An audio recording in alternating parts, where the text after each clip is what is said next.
Right, make another attempt here. I am restarting the stream with some different audio settings this time, and we'll see if it can be heard.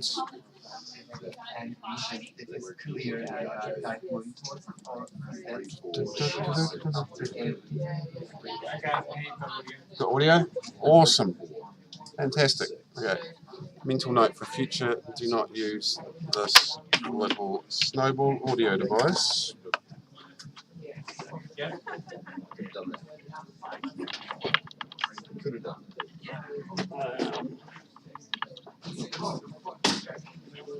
Snowball actually works better.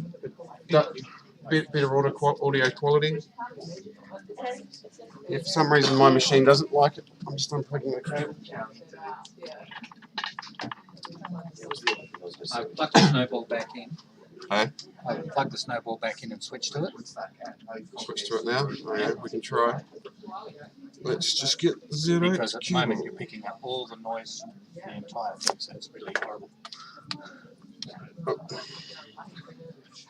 What I did was I disabled those other audio channels, so I'll plug this back in here.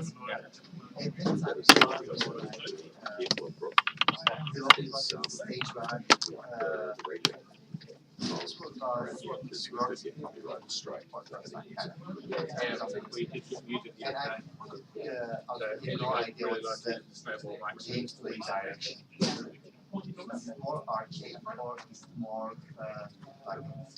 early Resident Evil kind of thrill. One thing that could be is that I'm using these front USB ports. Wondering if one of these is. It was working for a while. Yeah, it had channel. Right, so I just plugged it in.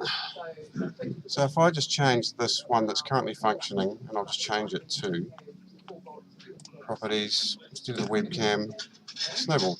Yep. Apply, okay, and it seems to have the same sort of level of resonance. Technical difficulties. Right, so I'll keep talking while Brooke hears. No sound? No. Yep, it's way better. Oh, it's way better? Yep, way better. I can just hear you and not much of that. Okay. But you've got no sound. No, it's perfect. Okay. No, it's Diego was saying he's got no sound, but No sound. it's strange. Yep. No, the sound is perfect. I can Right. only hear you. Just he's saying he's got no sound, but I'll get like Linda or someone just to check it as well, just to make sure. But otherwise, One person's got it on the stream transmitting sound. okie dokie. Alright, I shall start doing some stuff then. First of all, I've got a variety of things to do today. I've been running through this checklist of every level that we've got and just polishing each scene, which really is just a case of going to the player start where we've got the scene set up and making sure that everything looks groovy and that there's no nasty textures and that the lighting's right and that all of the caves flow together nicely. So a majority of that's been done, but my first job today is actually to make a build. So what we'll do is try and do that first. So bear with me while I remember how to do it. So your guest is here, Oh, ready for streaming? ready for streaming. I won't do a build then, and we'll just Yeah. manually go through the levels. Yep. We're going to try every level. Yep, pretty Okay. much. Cool. So, Okay, I'll just explain. Oh, we can use So the Twitch watchers, we've got a guest who's going to play through the whole game, all of the existing levels, and what's the plan? Give some sort of feedback. Yeah, Give we some wanna hear- feedback and take some notes. We want to hear all of its feedback and suggestions and questions, and if you want to take some notes, that'll be. Yeah, as we're playing, I'm Lincoln by the way. As we're playing, if you see something that looks just god awful or buggy or whatever, because I've done a pass through each level and just fixed up a majority of the most obvious faults, but there may well be areas where you go, oh, hang on, that rock looks strange. It might be because there's actually an issue with the rock, and I'll make a note of the stuff as we go through it.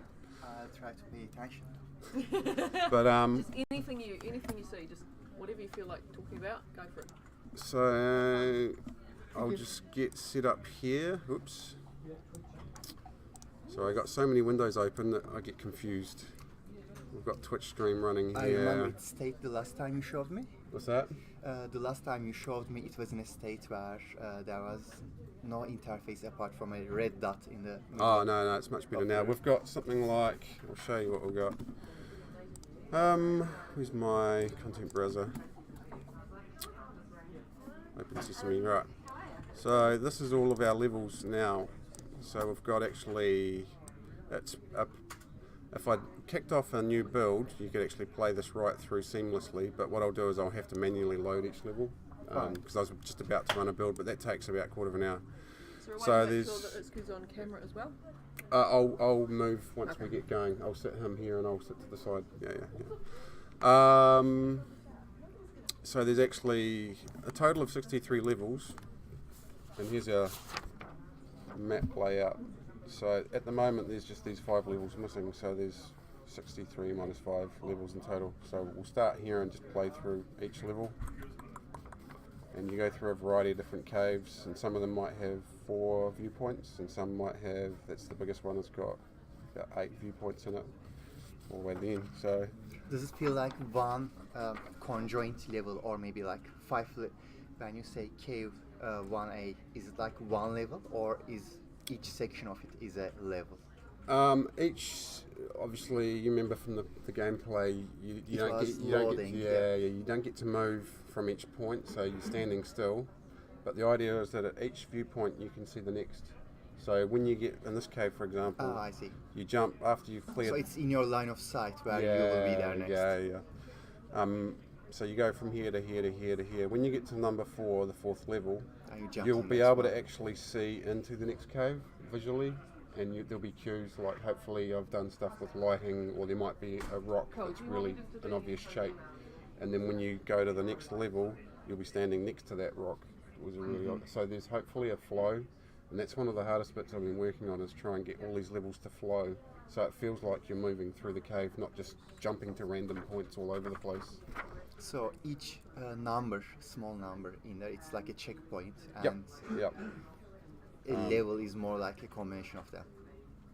Yeah. There was some debate about the nomenclature around caves or levels, but we're calling them levels for now. But you'll see what I mean. Maybe what I'll do is load.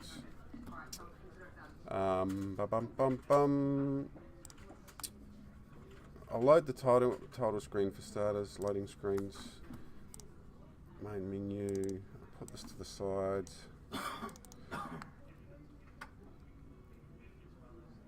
I'll keep my map over here, and what I'll do is get you to sit in this chair or swap around.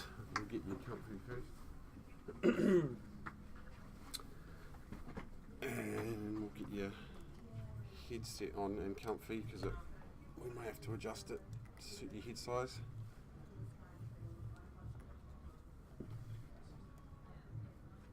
Right, does it feel, play around with it till it gets to a point where it doesn't, actually I'll press play on this. I can't see it right now. Right, it's loading now. Can you see it at the Yes. moment? Yep, right. Have a look sort of to your right and up the stairs. Move this.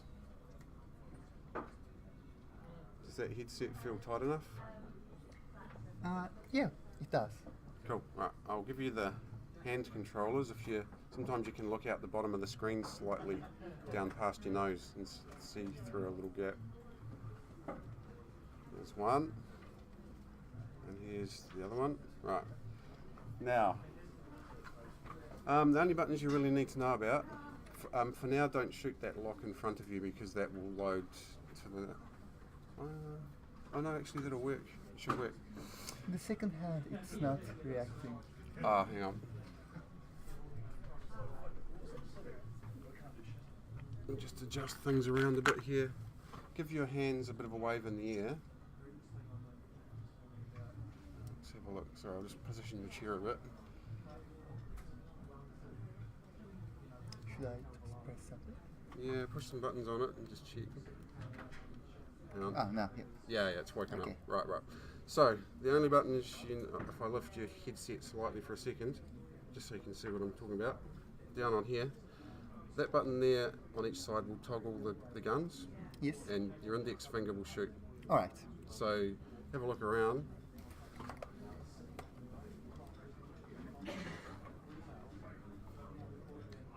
And if you, so if you play around with those thumb buttons, you'll be able to switch between 3 weapons. And So I can have a different weapon in each hand. yeah, like you might prefer to have a pistol in each hand, or maybe the pistol in your right hand and the crossbow in your left hand. At the moment, the third weapon, the grenade launcher, only acts like a pistol. Like if you shoot it, it'll sound different, but effectively all it's doing is shooting like a pistol, because we're still in the process of making the grenade launcher work. So probably the pistol and the crossbow are the 2 main ones you want to use. Yep. If you look up the stairs behind you, you can practice shooting some barrels just to... So I can't have 2 crossbows, but I can have 2 pistols. Yeah. You can only have 1 crossbow at a time. Also, no 2 grenade launchers. Probably not, no. So have a look to your right and just practice shooting those barrels just to get used to how things work.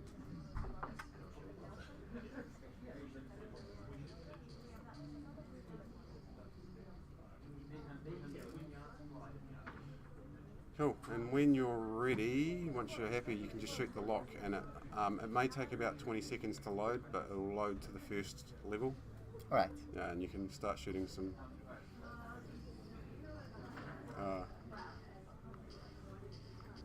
There you go.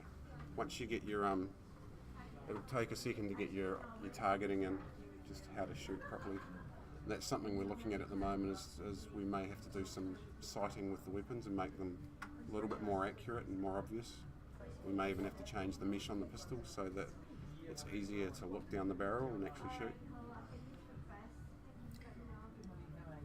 I'm looking forward to seeing the shape. Now the zombies still, they don't attack you yet, so they'll come up to you and they'll just sort of stand in front of you.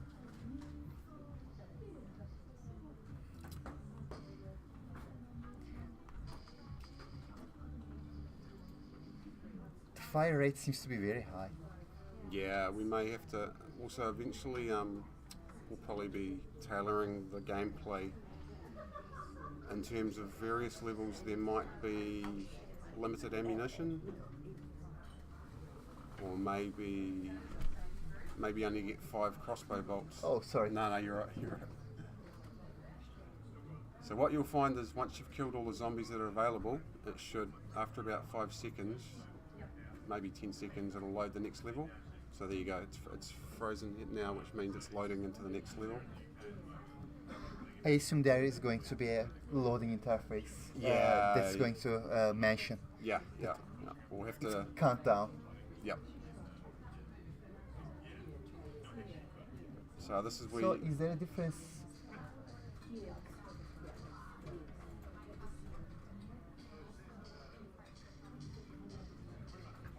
Is there a difference between crossbows' reaction to the zombies and?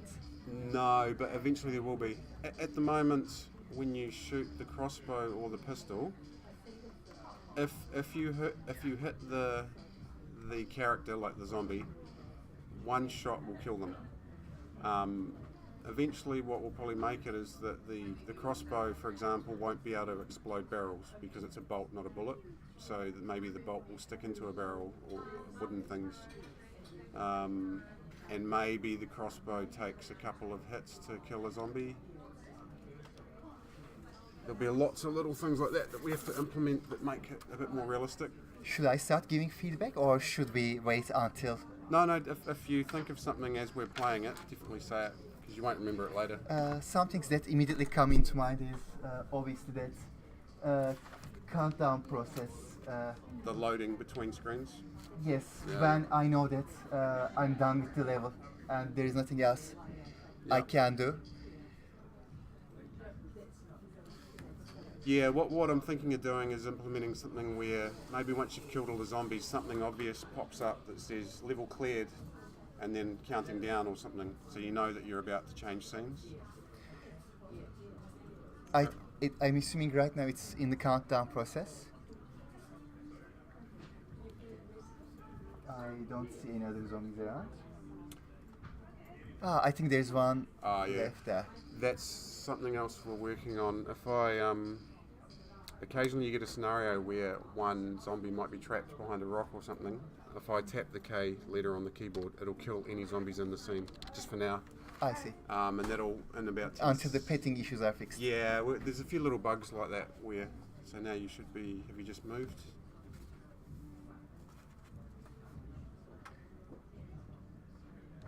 One obvious thing is that when the level loads to the next one, it should pick the Same weapon. guns. Yeah, that's a good point actually. Upon new level, you should retain the guns you had at the last level.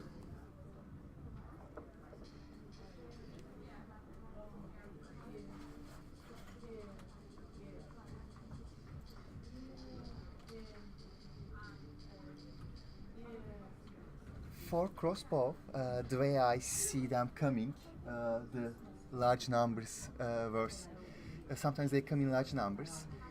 Maybe crossbow could be a all-piercing weapon, so that if they are lined up, Oh yeah, three of them, straight through them all. yeah, Yeah. it should be a good.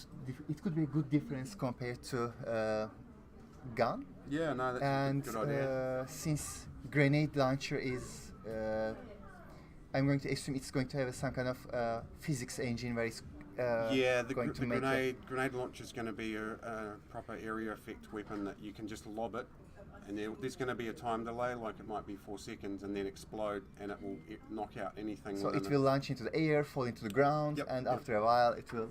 Kind of like hitting a tennis ball. It'll bounce down the corridor. You'll be able to bounce it off walls and around corners, and then it will obviously have radial damage where the force is increasing or decreasing as it gets further away from the explosion. Yeah. So yeah. In that case, it makes sense for crossbow to be the linear area of damage. Yeah. Crossbow could kill in a line through more than one object. One thing about the barrels is that you'll probably see this now here. The animation for the burning process, it is homogenic throughout the process. Yep. Whereas it should be good to have a growing fire that indicates it's coming closer to explosion, where kind of like a Yeah, sure. timer effect, Yep. but without the timer interface. Yep, no, I know what you mean. I'm just making notes of all this. Barrel animation should ramp up to explosion. The other thing that we've done recently is there used to be a reticule, which was like a little glowing sphere out in the world that moved around. That was your targeting ball. We've just taken that away. I So, think it's much better that way. yeah. So now you actually have to look down the. Eventually, we'll take away that when you shoot, you'll see briefly a little laser line. We can take that away too, but for now, that's left in place just while we're testing. Last time I played, there was no interface, but there was this red dot you mentioned. Yeah. So we've gotten rid of that because obviously in a real world scenario, you're not going to have a It a made red dot. aiming Too easy. extremely easy. Yeah, Yes, yeah. I could headshot them from extremely far. Yep. So it's a little bit more tricky to aim at a distance now without that little red sphere. You'll just have to tell me if you think you've shot all the zombies and the level's not changing. I I'll believe tap it's K. the case right now. Yeah, I'll hit K. Every now and then, there's still a few little levels where. I'm still trying to figure out if it is a good thing that I have absolutely no idea where they will be coming from, or maybe I should have some indication of the direction of the wave, so I can at the very least be. I can probably move your chair slightly this way. I'll just that way. You've got a bit more armour in. There you go.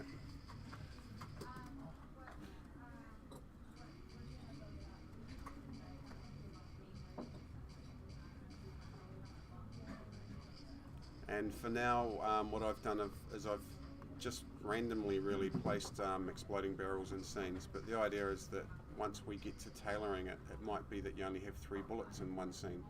And Yes, Margaret mentioned the puzzle.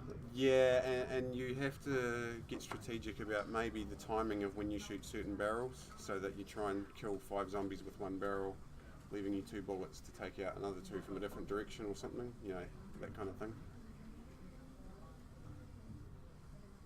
That's loading the next level now. There you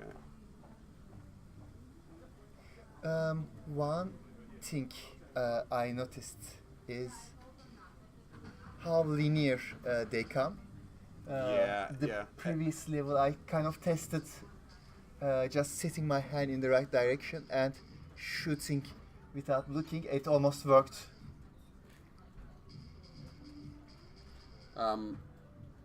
It's probably the next phase of things will be around the zombie animations. You'll notice also that some of them still, when they walk, they glide across the ground. They don't stick to the ground. There's little things like that that need to be implemented that make them look more realistic. I think the gliding is not an issue at the moment because how dark and slightly blurry environment is. They don't stick out at all. Having them zigzag a bit would definitely make them harder to shoot.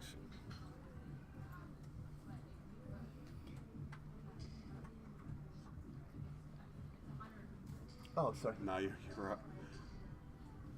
Try and sit back slightly more this way, give you some arm room. Yes.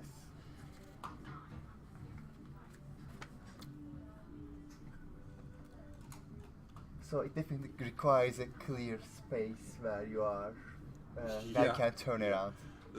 These new offices is a little bit cramped when.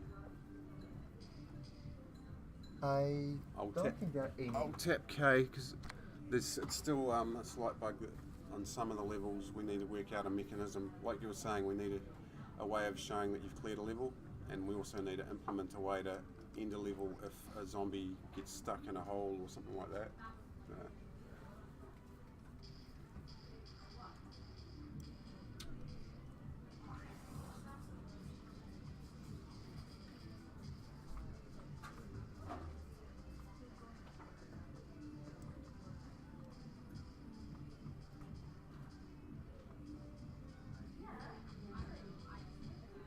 That's what I was referring to earlier. I never looked in that direction in the screen. Yeah.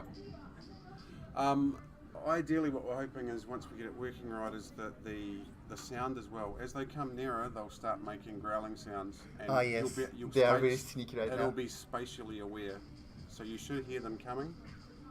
Or it might even be just that there's some footsteps or some rock noises. And if it's behind you, it'll prompt you to look that way.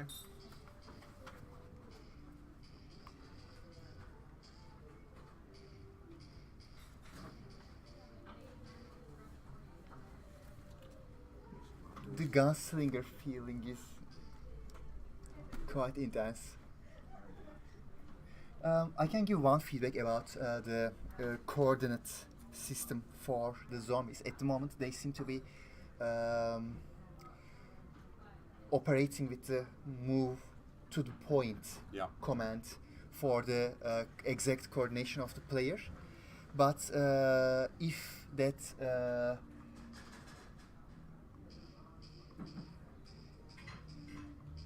torn apart torsos come too close to me, they get out of my line of sight. Oh, they get under your feet. I assume there should be a kind of a hitbox around the player defining the. So make it that they can't come any closer than half a meter, maybe, instead of getting right under your feet. Yes. Yeah. They should be trying to get to that circle around me, as opposed to the center of the circle. Yeah. I get That what you're defines me. That way, I can always see them within my line of sight.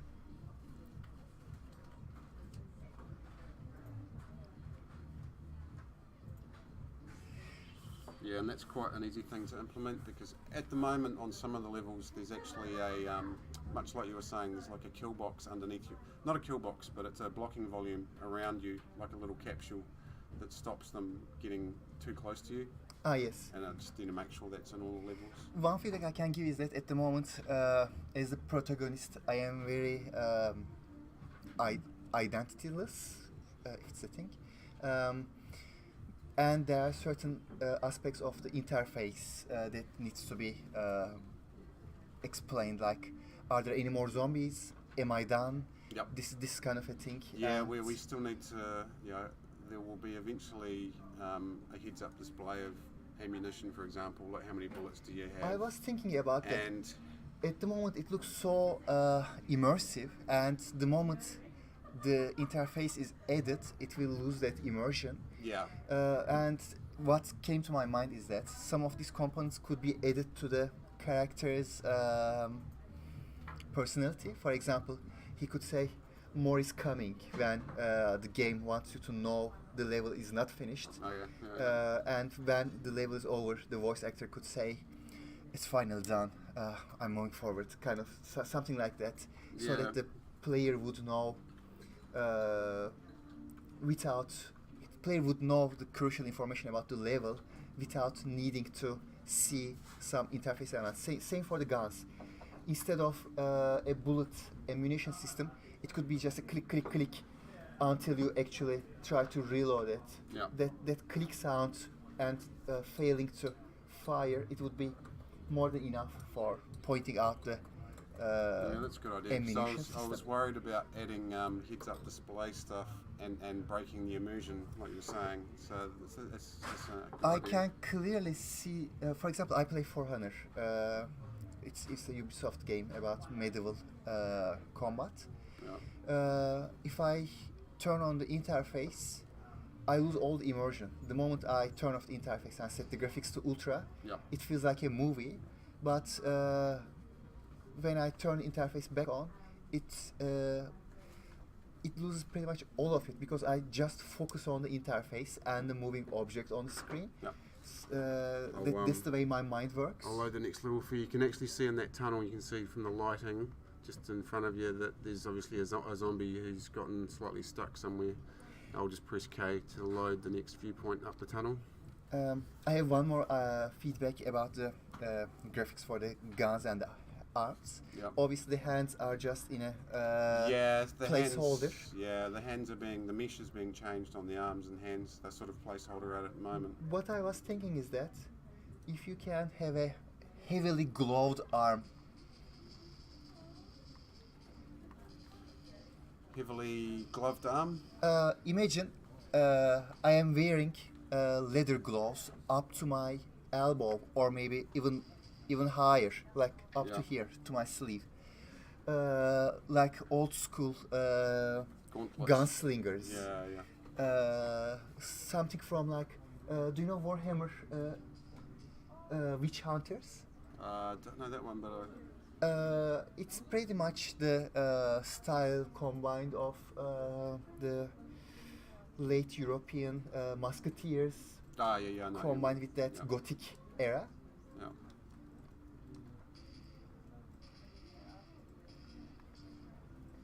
I assume something will be. Yeah, they'll sneak down behind you. It's actually not a badly laid out viewpoint, this one, because there's a rock that you're standing behind. They come down the wall.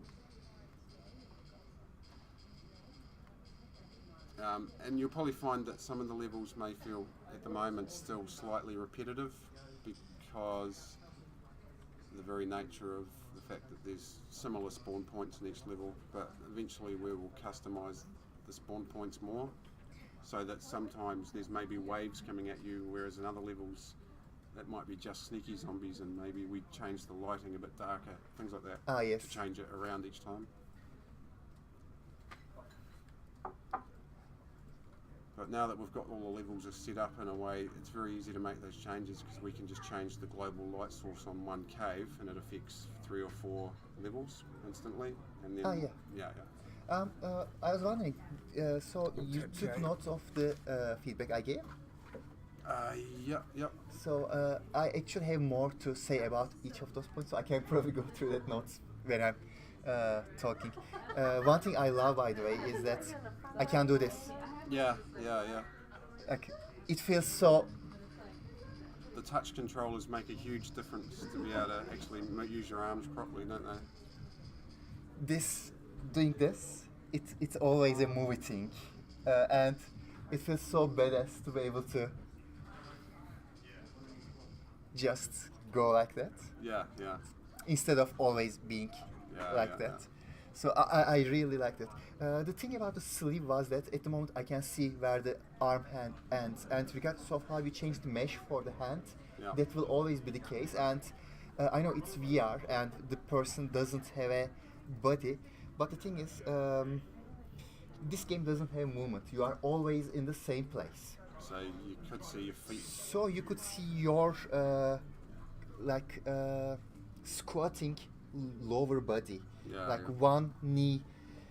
You know that maybe that superhero kind of landing pose. Yeah. One knee on the ground, one knee looking for bent forward. A body that is well meshed and properly designed. That doesn't move at all, but it would give the feeling that you are locked into your position. You don't move. Yeah. It could probably slide around, rotate around as you are turning out, because otherwise it would look awkward with the. Yeah. You don't want to turn around and be able to Yes, see your own, 180 see your own degrees butt. butt, yes. And if you for the hands, if it is like very long, unless I do this, or maybe even if I do this, I might not be able to see the this part. Yeah, are you looking at the screen? Which part? If you are looking at the screen, you'll see what I'm showing with the gun. Oh, the back of the glove. The back of Yeah, the cuts of the glove. If it is a long sleeve that keeps going in a bulky way, then it will always give the impression that there is more to your arm, just out of your line of sight.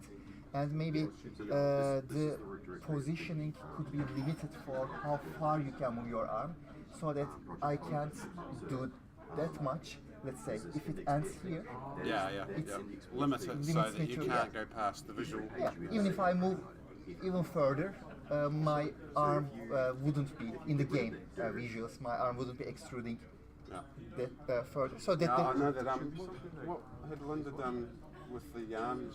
Was that an arm mesh that she made? Yeah, new hand. But was it hand and arms? Or no? Just a hand. No, yeah.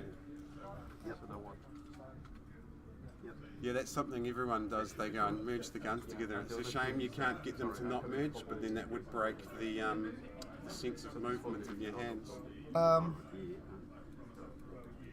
can I suggest something? Yeah. If they just prevent each other as an obstacle, it wouldn't make sense, because in the real world I can move my hands. Yeah, But yeah. if the guns prevent it, it would be annoying. But what if they made a click sound every time their mesh It's, is colliding, It's not a bad idea. We could have a little metal clinking noise if you do that. so that you can just drumstick your weapons? You're just sitting there beatboxing with your guns. It would be a nice compromise between not being able to move them at all, Yeah. and between the game at the very least recognizing that they are colliding. Oh, I'll tap K because obviously that level was done. It's something we'll have to fix shortly is the level loading. Right, so now you're at the end of this cave section. This is actually the transition into the fire zone, so you'll notice that the lighting probably changes dramatically in a minute. And there will be a lot more flaming torches.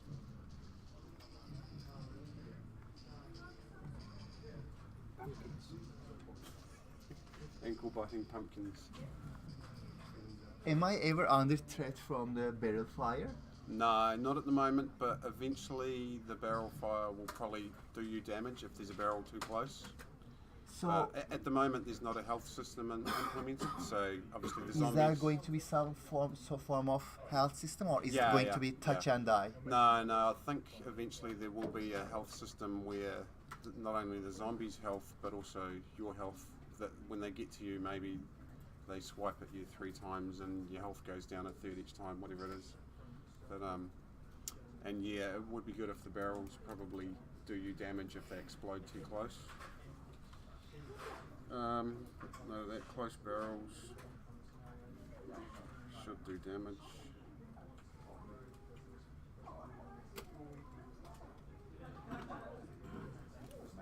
I'll tap K.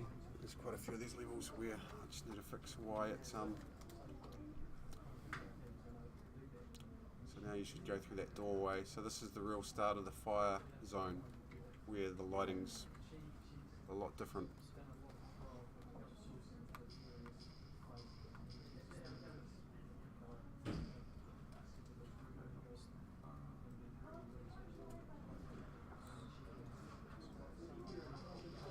Yeah, and on purpose, some of these levels I've designed in a way where it forces you. You've got two arcs of fire. You might be looking left and right, and you've got one arm facing each way, kind of thing.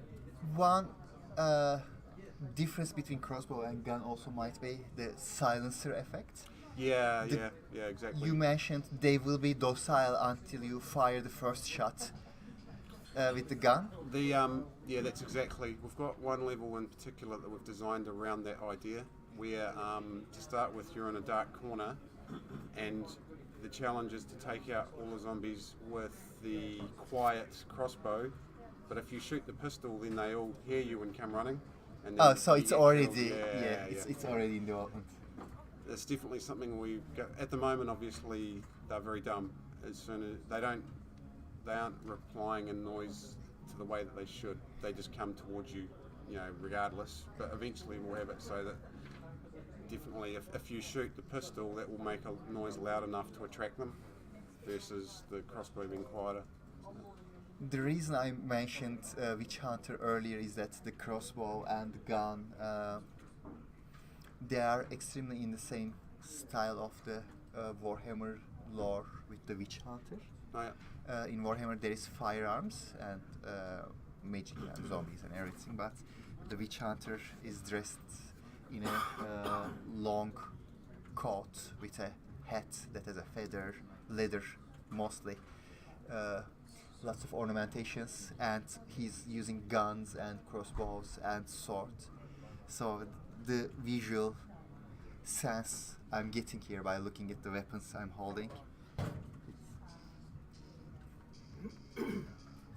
very strongly resembles that feeling. Yep.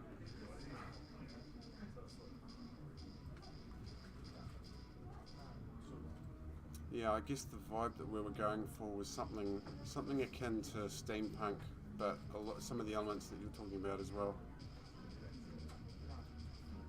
One other slight issue that you might notice is occasionally a zombie might fall off a ledge. That's part of the reason why some of the levels aren't ending, and I have to tap the K key. Is if they fall off a ledge and they get stuck somewhere, that's what causes that scenario. So that's something we'll tidy up eventually. But for now, it's getting all off the place. So we'll see. It may. One thing to sort out that problem is from coding wise. Whenever I encounter a problem like that, I try to sort it by introducing a mechanic. For example, zombies, they could decay. Let's say the intended duration of the level is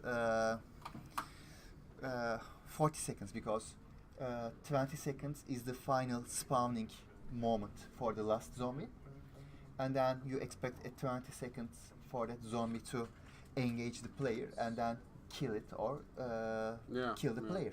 No, I'll make a note of that, because it could be a way that we get around them getting stuck on ledges, is that, like you said, they got 40 seconds or a minute as their lifespan, and they gradually the decay. moment they out-survive the intended duration they were supposed to be on the stage, they will just very quickly decay and die in their position. So that even if they die in the peripheral vision within the line of sight of the player, it won't look awkward.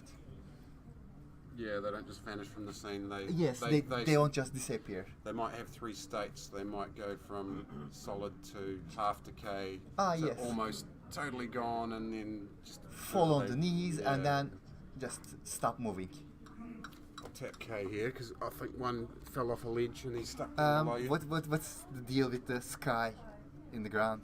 Oh, that's fog down there, but yeah, probably need to turn that off. I'll make a note of that. It feels like I am in the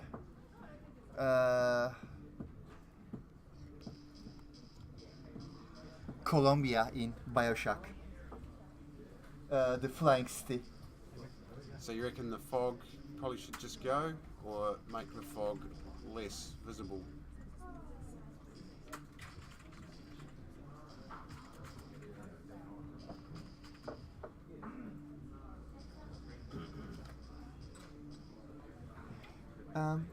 Gun seems to be too loud for in comparison to the other sounds happening in the stage.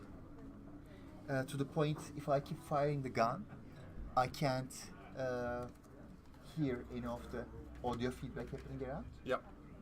We can. That's pretty easy to turn down, so we can. It's definitely something we can tweak. Then on the other hand, it shouldn't be spammable, like non-stop shooting. I'm going to assume it won't be a thing in the final.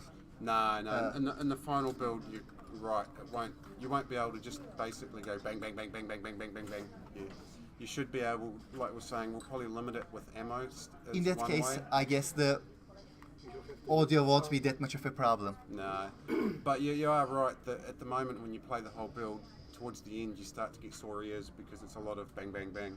But I think we're going to have to introduce a lot of strategy where it's obvious. Like the first time you play a level, you might get killed pretty quickly because you go bang, bang, bang, and then you run out of bullets, and your pistol goes click, click, click, and you're like, damn it, I only had 5 bullets. So next time you play it, maybe you use the crossbow for a couple of the shots, and then only shoot 3 certain zombies with the bullets, you know? This is the transition area between two caves, so... What about the aiming? It seems to be perfect. I mean, I can just point and shoot with absolute accuracy. Yeah, it's helped a little bit at the moment by that. You notice when you shoot, you can still see for a half a second a little red laser line, like the trace line. You see that when you shoot? Yes. Yeah. So I think we'll eventually take that away, or we'll make it much. For the pistol, maybe you see it very faintly. It might be like the line of the bullet, but not for the crossbow so much. And also the crossbow bolt. Yes. The crossbow bolt will be over distance. It will drop slightly. It's a low velocity That round. makes sense for crossbow to be like a sniper's weapon in comparison to gun. For the gun, if you play Counter-Strike, the crosshair, it's not a point. It is 4 lines that are pointing towards the center of the gun, center of the aim. But your character's aim is a random range within that hitbox those 4 lines are defining. No. So it's not a single point, and the more you keep firing, the bigger it gets. So if you are using a machine gun and if you hold down the trigger, it just keeps spreading around. Less accurate over time. So what I was thinking is that since you don't have automatic weapons in this game, obviously, one idea is that when I move my gun, there could be a momentary handshake, maybe. Yep. So where I instead of just pointing and shooting, I should just brace myself and just keep it together so that the character can regulate the breath and then be able to shoot in an accurate way, as opposed to use breath with like a laser with gun? Movement and aiming. Yeah, I know Like they an used to use that accelerometer. in a lot of games where if you're in sniper mode, you actually have to hold your breath and calm yourself to get it to Yes, to the right. yes. The more you are moving the mouse, the less accurate it gets. So if you want to aim properly, you should be just keeping it cool and then shy shooting. The other thing I like doing is I use my off hands to steady my aiming hands, like you would if you're in a shooting range. Ah, yes, like yeah, that. Yeah, like that. Yeah, yeah. This is what I was talking about. When I visually look here, I thought I would be able to rest it. Use the virtual arm, isn't there? Well, this is your statue coming up. The sleeve would also come in handy for that, to prevent this from happening. Yeah, yeah. And it's handy for wiping your nose with.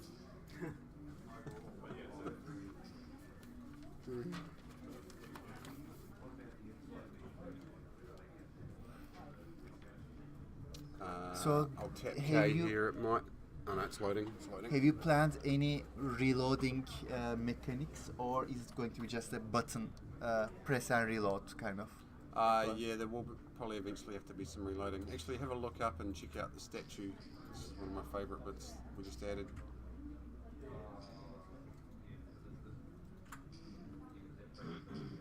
Before you kill all the zombies, check out that statue in front of you if you look up a bit. Ah, I could probably actually move the player start back fractionally so that it's easier to see. for the levels that have such unique visuals, it could be a good idea to make maybe a zombie come from in the screen. If there was a path where zombies climb over it and jump from there, that would Make you look up. make there. you look Yeah. up and realize, wow, that thing there, it looks cool.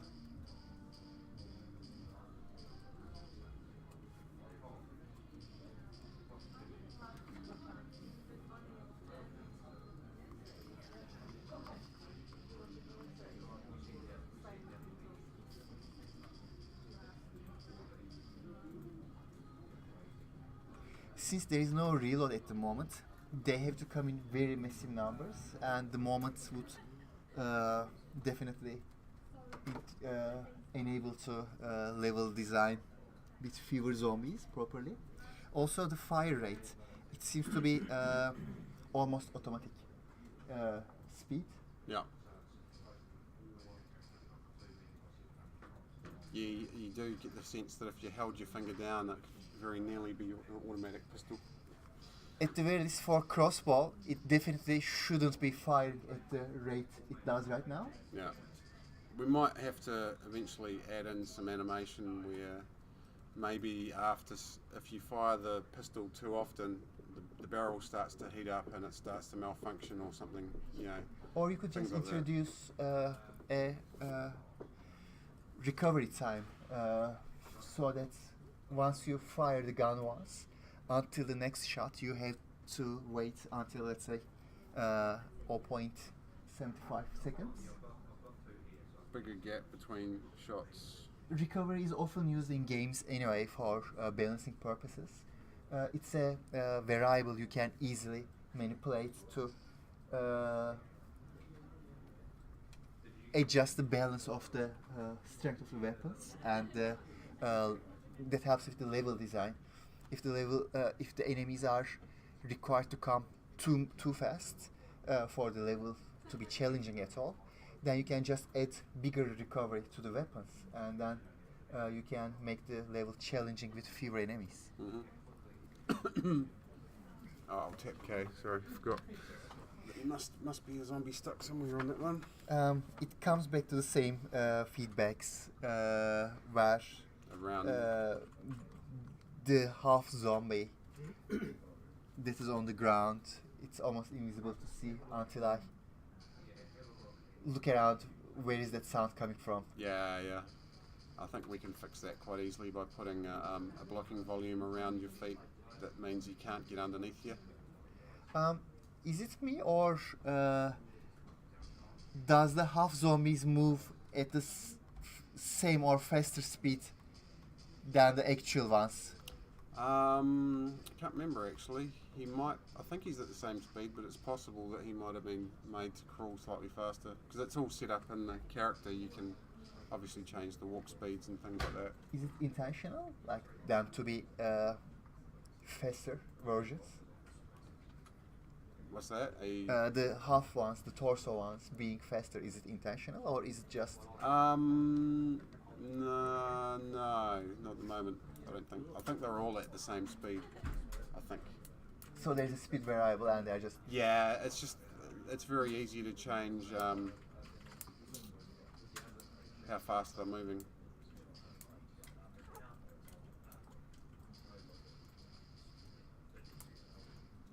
A lot of that stuff will change as well because obviously we've got different animation states that Linda's already made. So some of them have walking and running animations. At the moment they're just all walking towards you, but we will have certain zombies will be screamers that will basically charge at you a lot quicker. And they'll have a run animation instead of a That shuffle. will make sense. Yeah. The lady zombie wasn't a thing, and the lamp heads either.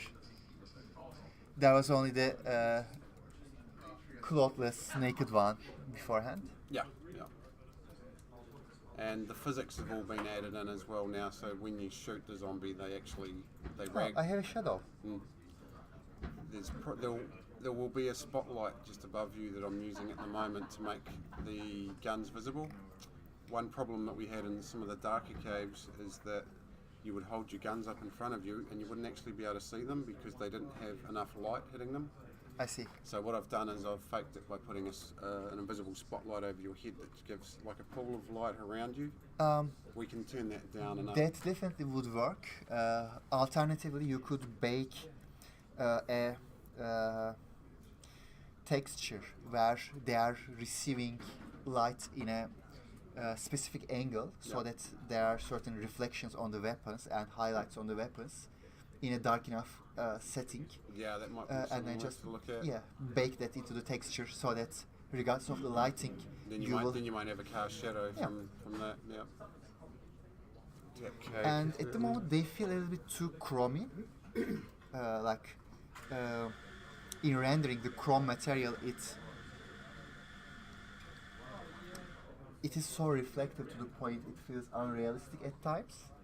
At the moment, the guns and metal on the crossbow, it almost feels that way.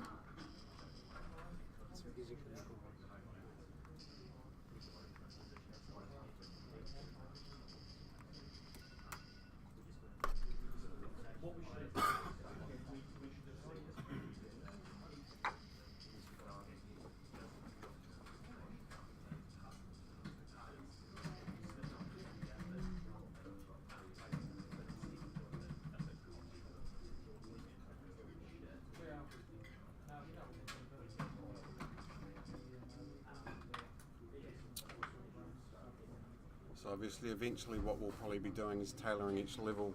The gameplay will change dramatically. It might be that there'll be pacing, if you know what I mean. Like maybe each level for about 5 or 6 levels will gradually get faster and harder, and you get to a point where it's like a roller coaster. You're going over, where you get to a really hard level, and then the next level might be fractionally easier, and you kind of do that roller coaster pacing with it. Yeah. Like the act system in Diablo. Once you finish the act, the next act starts pretty easy. Yeah. So there'll be hopefully some of that. It won't be just a gradually getting harder and harder thing. You want to kind of release. There seems to be some audio disparity between the explosion and the barrel explosion visual.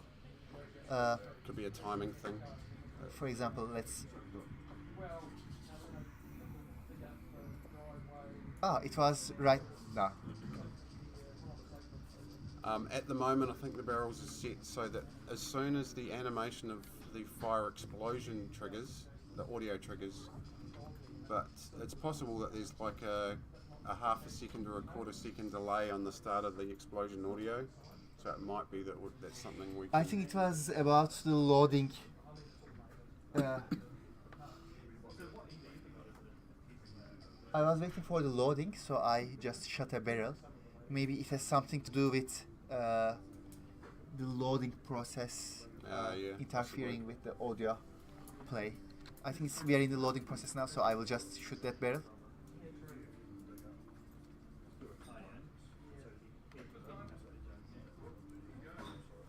Um, like the feedback I gave for the guns, they should be in your hand at the same Yeah. setting in the next level. Yeah, yeah. Definitely. An alternate situation is that if I'm holding no guns in my hands,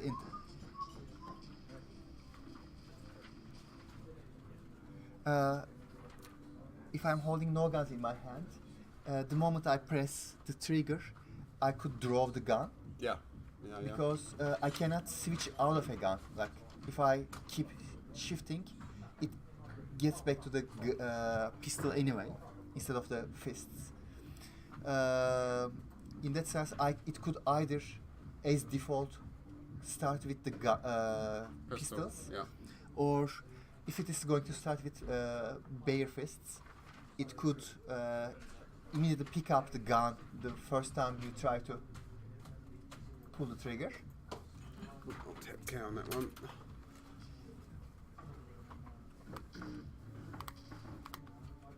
Now, probably the level after this, you come back into the atrium again. So this is like a side tunnel.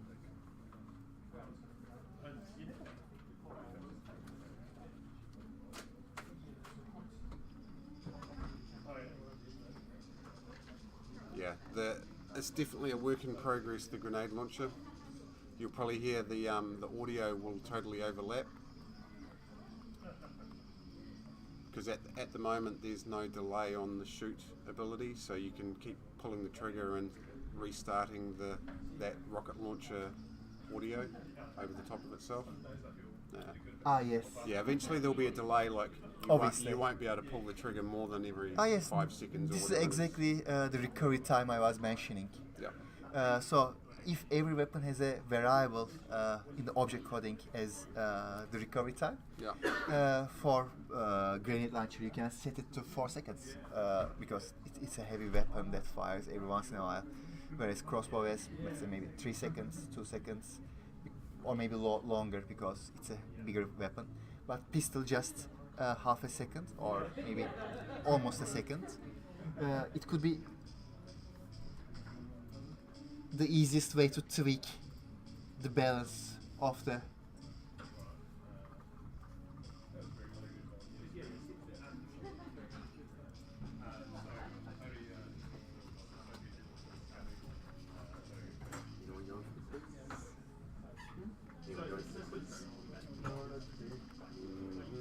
Now this is one where there probably will be live zombies on the ground down below because a few fell off. What I'll probably do eventually is I'll put a kill mesh in midair underneath those bridges so that if they fall off they get killed on the way to the ground. Just to make sure that no erroneous zombies get stuck in holes down there. Here, for example. There's one. Yeah. One thing I realized after seeing this level is that when I shoot them, I kill them. If they don't immediately die, it would be a good idea to make them stagger.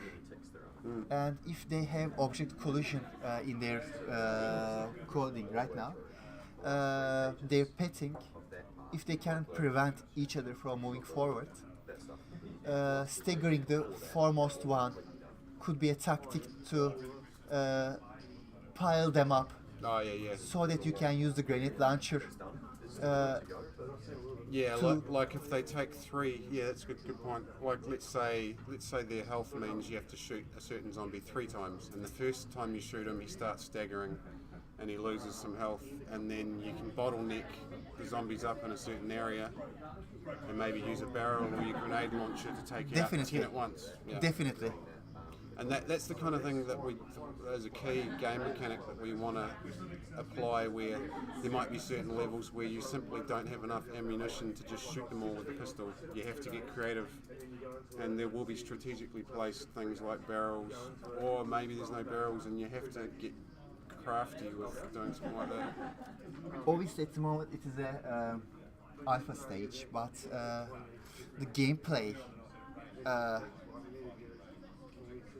the current representative gameplay is more like a very arcade feeling. Yep. It feels as if I'm playing Space Invaders, let's say. Yeah, where it's basically they come at you constantly, and yeah. But the environment, the immersive environment and the weapon of choice, it feels more like a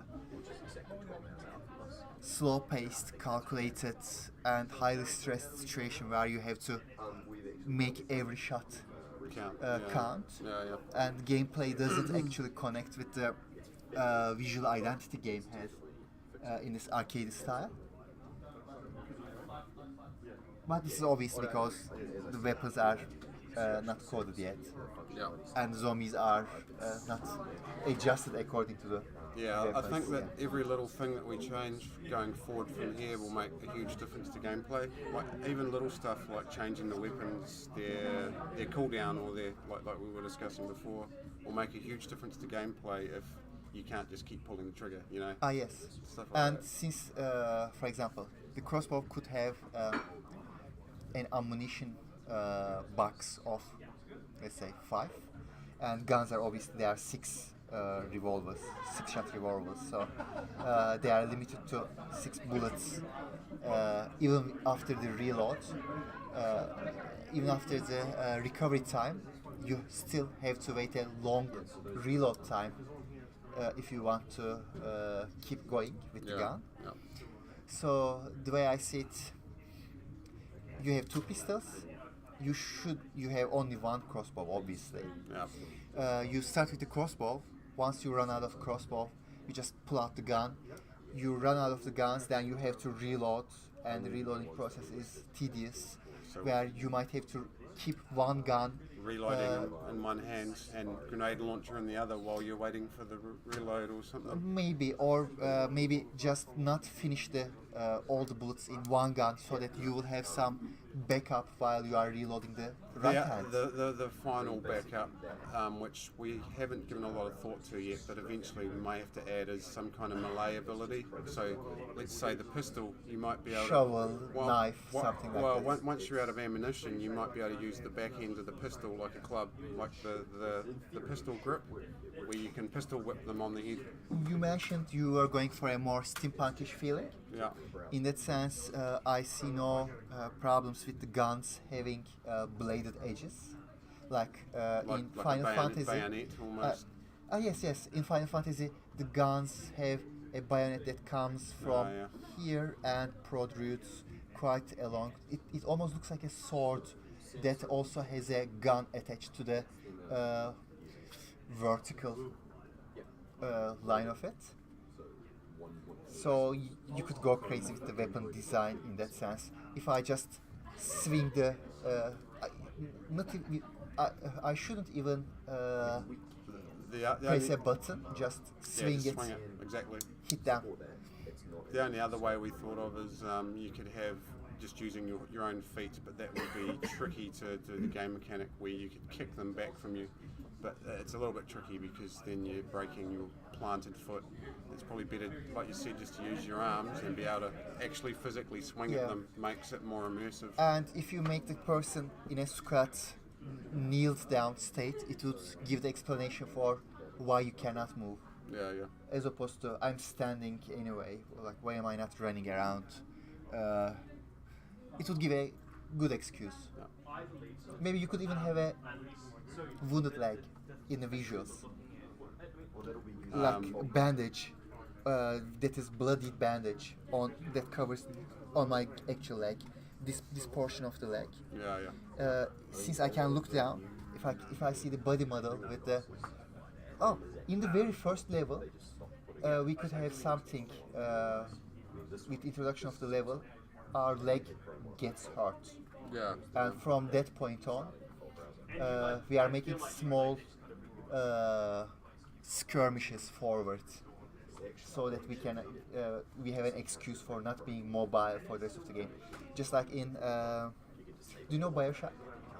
I know the game, but I haven't played that one. But, In BioShock Infinite, your character has a tattoo that says AD on the hand, yeah. and you find a leaflet that says the enemy will be bearing the signs of AD. So look out for the enemy. The moment you see that, you cover your hand with a bandage kind of thing. But that doesn't necessarily happen. And there is an alternate situation where instead of seeing that excuse, your character gets stabbed in the hand Oh, yeah, yeah. with a knife during a cutscene kind of interaction, where you also have a choice to react differently, which doesn't end with the stabbing. So the game, no matter what happens, the game results in with your left hand model being wrapped in a bloodied bandage. And for the rest of the game, it gives consistency. Did that yesterday.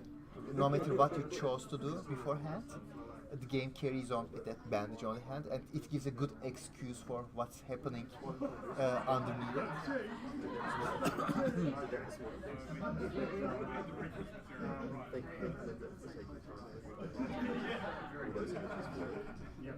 There's 128 of them.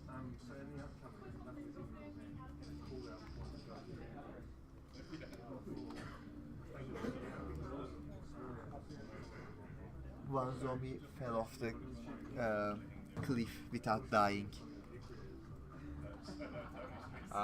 Those ones will probably come back up to you because there's a ramp there. Yeah, I had to make a new call. I'll tap K on that one just to be sure. Testing yesterday, just here. So that ended overnight. Have you thought of making the environment darker, but I don't know, having a flare that you can shoot forward that moves Yeah. slowly like a... What we're actually modelling at the moment, it will effectively be your fourth weapon, although it's not a weapon, is you're going to be able to equip in either of your hands a signal lamp, which is kind of like an old style train lantern. Ah yes, with And- the mirrored concave. So what we'll probably do in certain areas, I can adjust the global light to be much darker. So That would make sense. some, That way, some caves might be very dark, where you actually have to have the lamp in one hand, which will be like a spotlight into the dark. It'll only do maybe 30 degrees, 25 degree radius light beam. So it's kind of like using a torch. So that will That force makes a you lot to of swing sense. your hand around and actually look into the dark and pick them out of the dark. and it also would give a good choice for compromising between two weapons. Yeah, you'll have to choose carefully whether you have the pistol in your other hand or the crossbow for certain levels. Maybe, like you were saying, maybe you've got the lantern in one hand and you start with the crossbow in the other hand, and when you run out of bolts, then you swap to a gun that makes noise, much more noise. Can I also suggest something? The left and the right hand gun, I think they should be visually different. My reasoning is that at the moment, Well, the icons in that one, which is good. But not on the actual page. in terms of object coding, they have no difference. They operate exactly the same, Yeah. and they operate without any restrictions.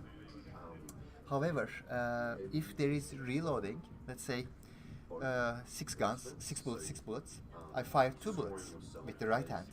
Then I switch to something else, and if I get back to it, it should, since I haven't reloaded, it should still be at 4 bullets. Oh yeah. I think they should be distinguishable from each other in the sense that they are separate individual entities that Yeah. have their own properties. Yeah, so because we've got to look through, we've got to look through all the permutations of it. What I might end up doing is actually making a spreadsheet. Trying to remember which cave this is. So we can just tick them off as we go through, and I'll share it with you. Oh, yeah. Once I've made it. So this, you're coming up to the chasm as the next cave. So the cave after this one is a transition between our firelit zone, which you've been shooting in recently, to the green sort of bioluminescent zone. So over that, just through this doorway, I'll tap K, you'll see a whole, the beginning anyway. It's not quite in the bioluminescent zone, but it's almost there. I haven't seen any. I've seen one environmental problem. The fog you mentioned. It looked like a sky texture. So maybe remove the fog or tone it way down. If I were to do it, I would just use a. Oh, they just fell down on their own. Yeah, that shaft is designed so if you shoot them down this shaft, there's a kill mesh at the bottom, so they will die. Can you look down the shaft and actually see all the way to the bottom? Yeah. Yeah. They will die before they hit the bottom, so that's not a problem. I'll just stop shooting them because it's a lot.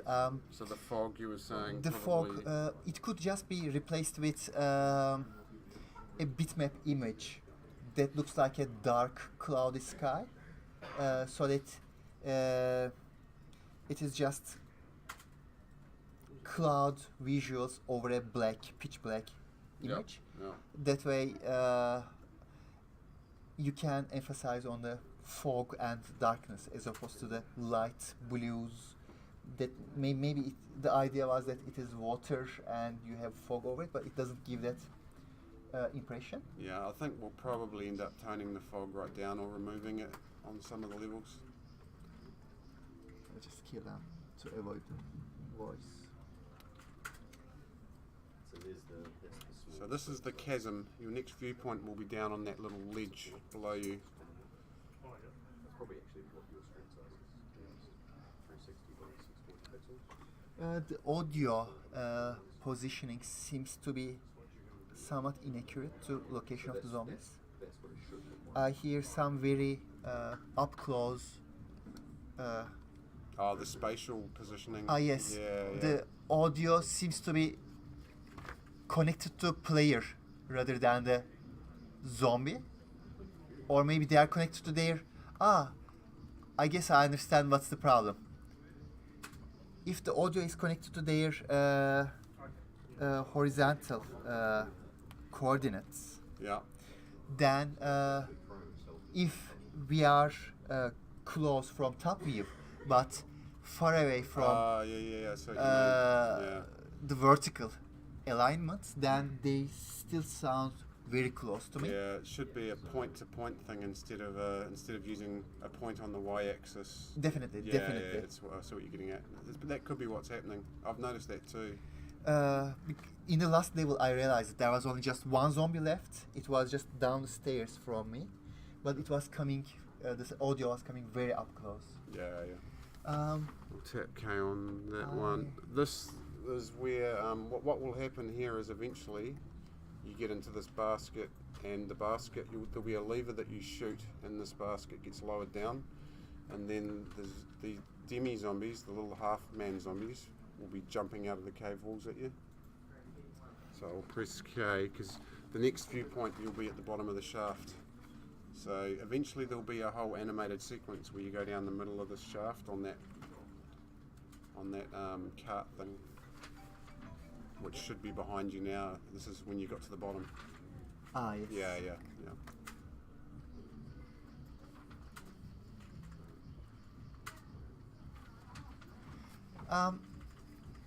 I have a idea about the level transition.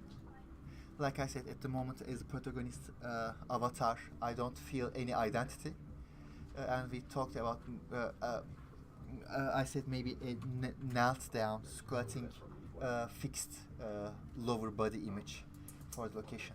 Maybe the level could start from the person kneeling down and then tilting head up, so that the transition feels like we moved and now we're in a new place, because it feels like I'm just being teleported to the places at the moment.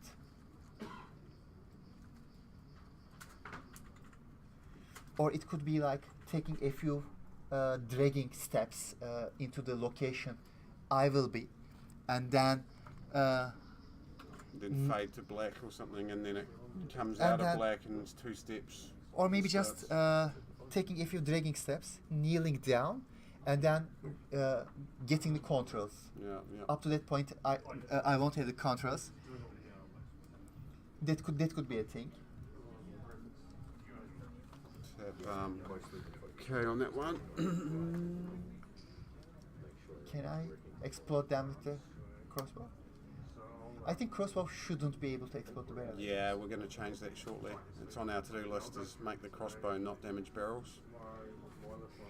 This level's got a pit there on the ground, just behind you the other way, which you can actually knock them into. So eventually we were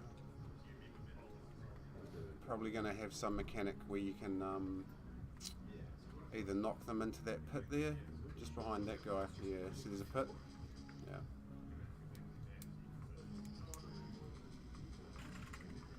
I remember this from the last time I came. If they pile up in here, you could just shoot the front one and make them. Yeah. I think it's done. Tap K on that one. Like you said, it's kind of getting repetitive without the recovery times, reload times, Yeah. and zombies. Yeah, there's Not definitely having internal is mechanics. a repetitiveness about some of them once we add some of that stuff, which will hopefully alleviate it. Is there anything different from this level on forward? Yeah, you'll see some new stuff. Where are we now? We're in.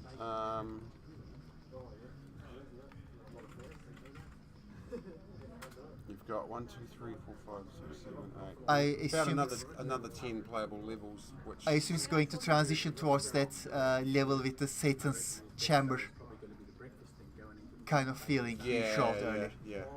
You'll go through the niches, which is an area that's got a narrow piece and a watery piece, Ah, yes, I remember those. and then you'll go through a long straight cave, In that sense, I guess I already.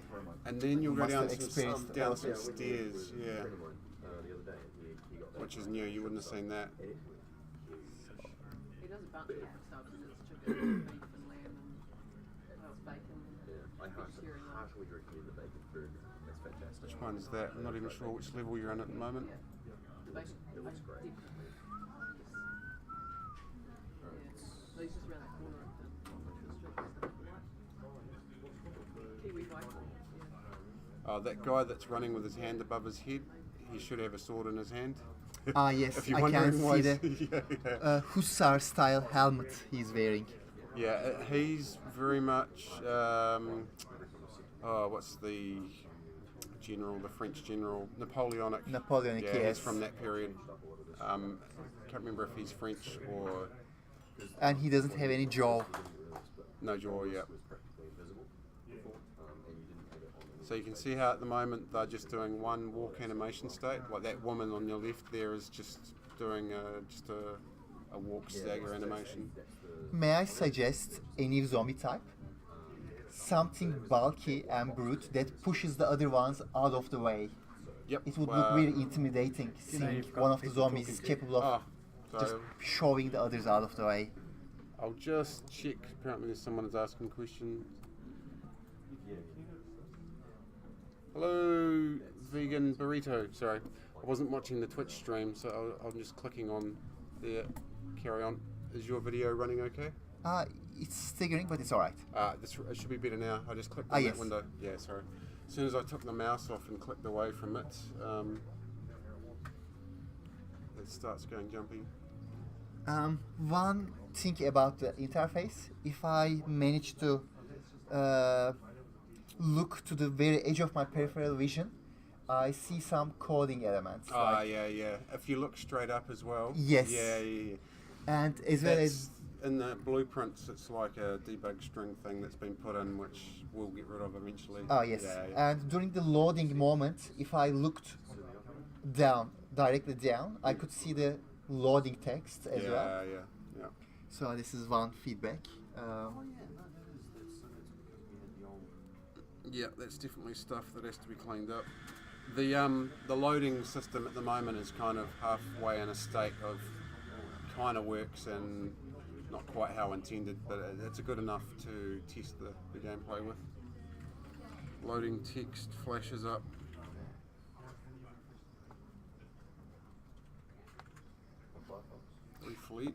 And This is probably a matter of choice, I guess, but I can see that the light is rendered in real time, and that means the dramatic effect of high contrast and big shadows cast over some places right next to the slight highlight is not there. Like if I took a screenshot of that cave, if I go into Photoshop, the ideal version of that, I would like to see it. I would do a lot of burn tool and Sharpen it, basically. lighten tool Yeah, yeah. to increase the contrast, the difference between the brightness of the locations. It would add a dramatic effect. Yep. So that I could see the cave layer by layer by layer at pieces where it is lit up enough, Yep. and at places it is very dark and intimidating. That would be the kind of sketch environmental feeling I would be going for. But I do rendering in V-Ray with Rhinoceros, and I know how much real-time light causes this homogeneous Yep. stage Yep. feeling. So I usually split my stage into object groups, and I render them separately, Yep. even though they are affected under the same light, and then I put them into Photoshop as separate layers in their exact location. So instead of getting a single render where it would look pretty much the same thing with the same positioning, I divide the stage into layers where I can alter the contrast and the burn Yep. effects of on the edges of the items separately with ease. That allows me to create that impactful light. Yep. No, I know what you mean, because I do a lot of 2D matte painting stuff as well, so I know exactly what you mean about the contrast and having it layered. I know Unreal is very capable of making real life lighting, but the way I see it, since you don't have procedural generated levels and you have manual levels, Yep. and you have a set point of view from where you check that level, where you see that level from, you have the luxury of manually altering the way every single object looks in that Yep. vision. And I would use baked lights Use brake with for it. dramatic high contrast light effects as opposed to real-time light that illuminates the walls. And I'm pretty sure Unreal allows it. Whatever light within the stage maintains for lightening, let's say, the zombies, Yep. or gives an environmental ambience, you can exclude certain objects to benefit from that light. Yeah, you should be able to just add an array of objects Yeah. that it doesn't affect or Yeah. it does affect, whatever. Yeah. For certain, for example, not everything has to be that way, but that block of objects, they should definitely be manually handcrafted in terms of how they receive the light, whether it's dark, high contrast, or very bright, Yeah. receiving the light in a strong manner. Then the rest of the cave can still use the homogeneous light systems. Are you using dome light, or are you using just point light objects? A mixture. Originally we had way too many point lights, so I've pruned out a lot of the point lights. What we have is effectively a world light that does the background ambience. Yep. So Like a sun, environmental sun yeah, effect. it's got a sky sphere with an Sky sphere, environmental yep. sun, and what we've ended up doing is playing around with it, because originally the setup was quite fiddly to get it just right. Originally you were getting strange artifacts where the sky sphere sun was, even though it wasn't set to it, was because some of the meshes of the cave wall have had their It's back. missing. Yeah. You've got the back faces cut off, and you're getting light basically casting shadows through the mesh. Yes, So you get yes. weird That lines and happens, yeah. shadows cast through the cave. So I actually got rid of that in the end finally, and now the sky sphere sun has turned way down to like 0.02, and all that does. You mentioned you would be doing that. Yes, I remember. It Yeah. was at point 0. It was at 0.3 at the time. when Yeah, I it's came, even yeah. lower than that now. What I've done is tried to make it so, like if I turn that sky sphere off, I don't really need it, but without it on, the black areas of the cave are pure black. Yeah. You have a very black scene, which Yeah. in some parts of the cave may actually work. And you are using a skybox that is pitch black, or No, it's like a normal daytime daylit skybox, but no, I mean the in Unity when you use the skybox, it is what you see in the absence of anything, any object. yeah. So I assume the equivalent of that in Unity, you should be using a pitch black Wow. to cover any gaps that's missing in the mesh. Like Yeah. if the mesh doesn't exactly coming together, let's say there is this small triangle that's missing there, I shouldn't be seeing something bright. Should be seeing black. I should be dark. seeing pitch black to hide the. Yeah, it might be. I'll make a note of that. I might have to look at that. At the moment, the sky sphere we've got is actually, well, it's obviously a sky sphere. The lower hemisphere of it is darker, and the top half is actually skylit. That did actually come in handy at some points in the of putting the caves together. That I could actually easily spot where meshes were missing Yeah.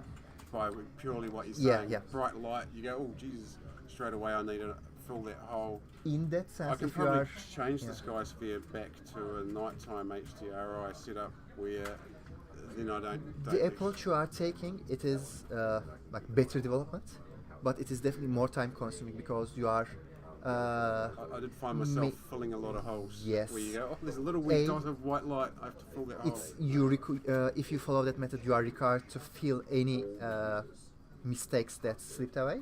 Yeah. But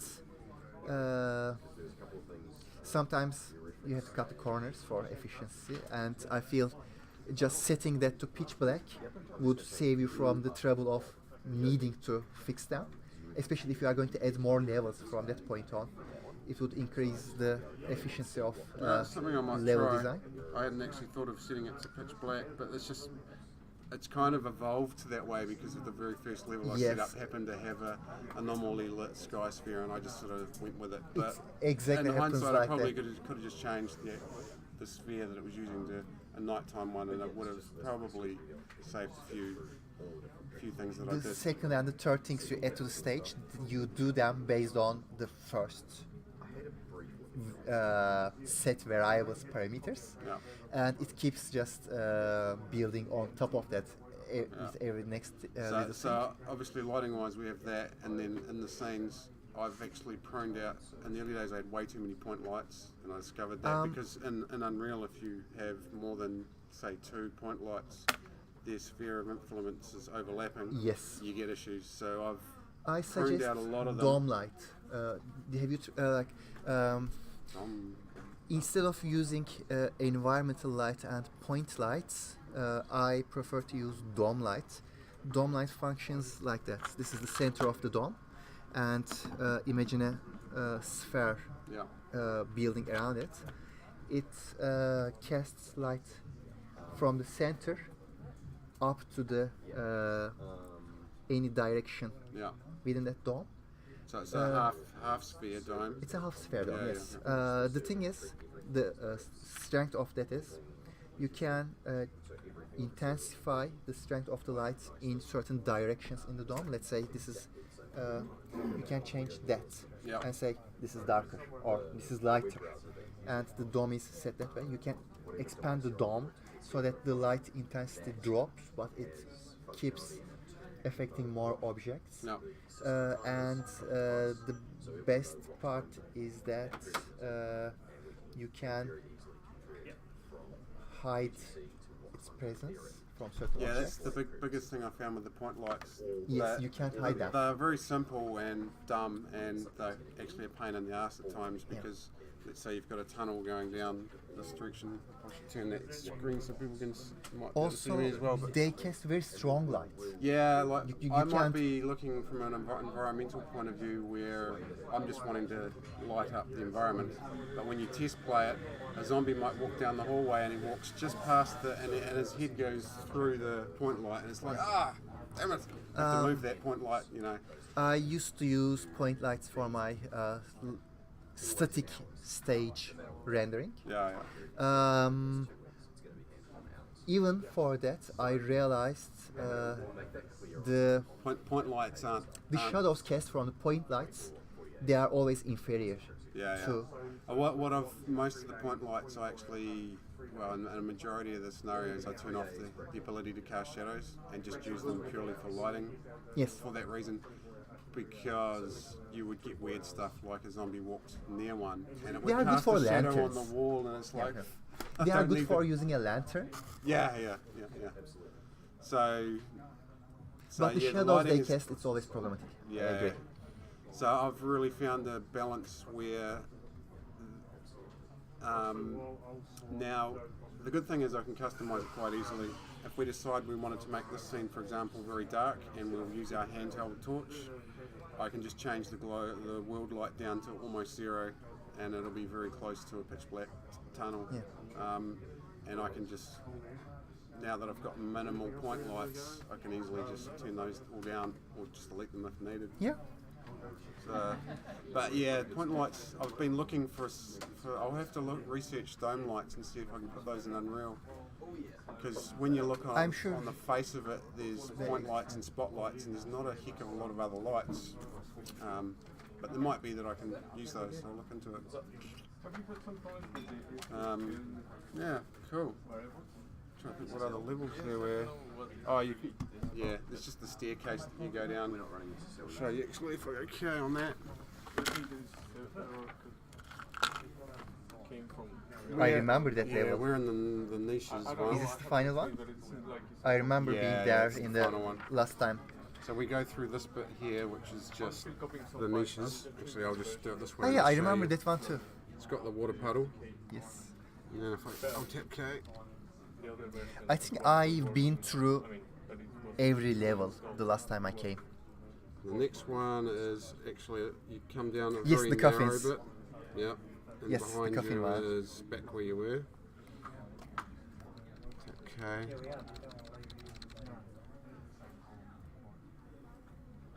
What I've got on the zombie spawners now as well, actually. Maybe if I swap your seats, I'll show you. And the thing.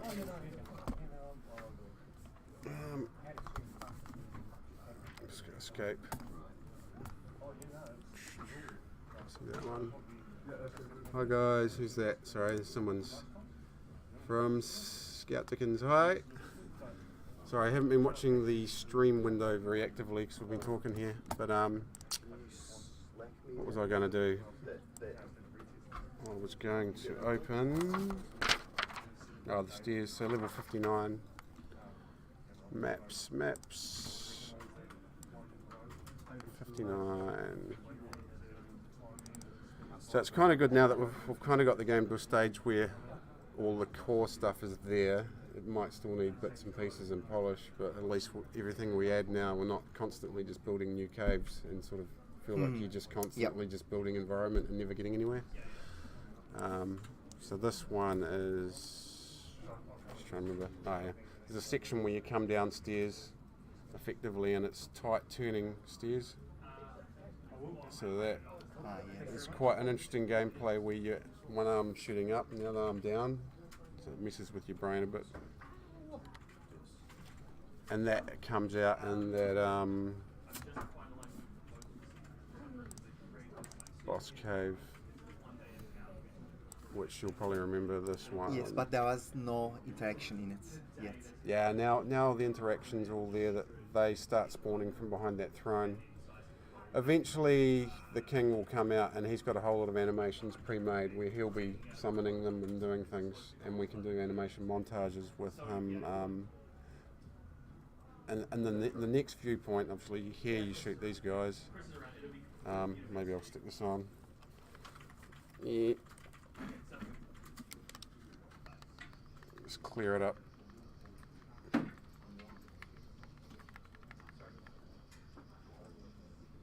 Oh. Right, tap K. The next one should load. Actually, no, go. Do it manually. This bit's quite funny because at the moment I've got. So this is where the king will eventually. At the moment, it just spawns zombies like all the other levels, but this will be changed where he will actually maybe some zombies will spawn. Then he will come out and come down to the stairs to you, and it really starts to turn into a proper boss fight where he's got animations and he's dragging his sword along the ground and doing all this stuff. At the moment, though, I'll just show you. If I can do this, I'll tap K just to get rid of them. At the moment, that whole floor mesh is a destructible mesh. What eventually will happen is, didn't want that to load. The barrels will explode the ground. And Yeah, the idea is that he will come out and he'll get his sword and go smash the whole ground will crack and collapse, and you and him both drop down into a lower chamber where the final I remember battle that is. Yeah. pillars and the completely red environment. So what I was going to show you was the destructible mesh is quite funny because I just did a really crude destructible mesh. You shoot it and the whole floor goes. I'll play that again. 62. We want level 60. Yeah, play again. If I shoot the floor here though, it's quite comical at the moment because it's a really basic destructible mesh. It pops up and then. Yeah, the physics on it's all wrong, but it was just a test piece. So eventually, obviously, we'll have an animation montage where look at these guys. This guy just jumped straight up. You'll fall down here, obviously, and it'll have to be some kind of animation cutscene fade where you start falling and then it cuts to black, and then maybe the next level it comes out of black, and like you were saying, you're on your knees, and it literally is a getting up from on your knees, and he's there, and it's the final battle kind of thing. So, Nice. but there's a lot of massaging to do to kind of get this whole area's got quite a bit of work to make it work properly from a game point of view, if you know what I mean. Yes. So yeah, that's kind of where things are at the moment. I think we've still got one cave to build to get our goal was about 60 levels. Once I build that cave, then we'll have a total of about 62, which is about right. Yeah. I think what else was to go over? It seems like a lot of development has been done since the last time. Yeah, I mean we've had quite a lot done. Sergi was working on the lantern now actually. Are you working on the lantern? There it is. So eventually that will be your handheld lantern. And that will be the wooden handle bit will be kind of like a gimbal where it's on a pivot point inside that piece of wood at the top of the handle. So because it can't rotate on all axes, it can only swing this way on that axis.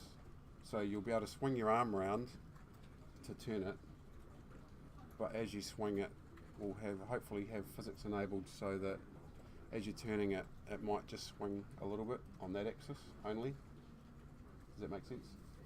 Yep. Kind of. I guess it's kind of like carrying an old style bucket. Yeah, more or less. Yeah. Because when you carry a bucket, it'll swing that way, but not on any other axis. Yeah. Something like this. Yeah, just for the high resolution model at the moment. So. It would be a good idea to make the in-game feeling of the lantern's lights to stagger at times, as if it's Like failing. flicker. Flicker, yeah, yes. yeah. Not too much to cause a problem to prevent its function, but to give an ambience of it's barely working. Yeah, I mean, because the handy thing as well with going with sort of old timey as opposed to like a modern torch powered battery driven torch. That kind of thing we could introduce in It's actually a lot mechanic. modern than I thought it would be based on what you mentioned. Yeah. I was expecting that very old school, the concave mirror in front, behind like a fire torch. Kind Yeah, of. well, that I'm wondering whether or not we do have like a wick inside it that maybe the wick dies down over time, and every now and then you have to pop the front panel open and relight the wick, or add more kerosene to the bottom of it, whatever. Like a reload mechanism. Yeah, but there's going to be two different lamps. That one's your handheld character light source, but we are hoping eventually to add also some environmental lamps, and they will be kerosene lamps. The old style lamps which have a metal tin on the bottom and then a glass fluted bowl Yep. with little metal handles. That's going to be an environmental That's the kind damage. of handle I was mentioning. Yeah. The old lanterns. Almost like mining used in them. lanterns. Yes, Yeah, yes. It was exactly like that with a concave mirror encompassing it, so that it can direct the light in a certain direction. Yeah, yeah. So the environment ones we're going to use won't have the concave mirror. They'll just be like a point light, like you're saying. But we won't have too many of them. But every now and then there might be one in a scene.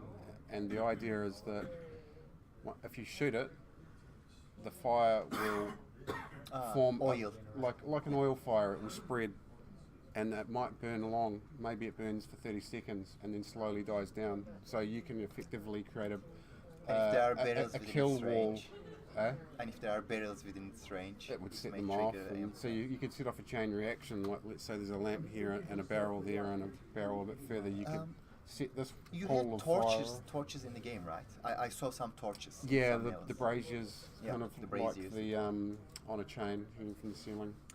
Um, We were originally thinking that you could have a Holding a scenario torch. where you shoot those and they'll swing, and maybe bits of Drop fire will some. spill out. Yeah. There's a lot of ideas of things we could do. Yeah. it would add nice mechanics to break the repetitiveness of the levels. And I think shooting's, I mean, just barrels everywhere does get a bit boring after a while, so we've got to break that up.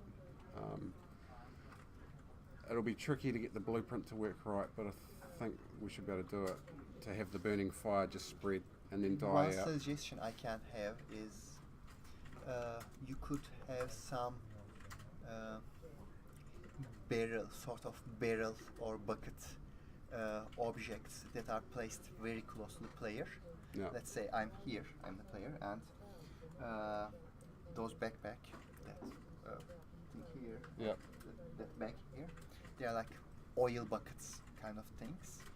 And if I hit them, what happens is that I just kick them forward so that they spill forward, and then I can shoot and lit them up.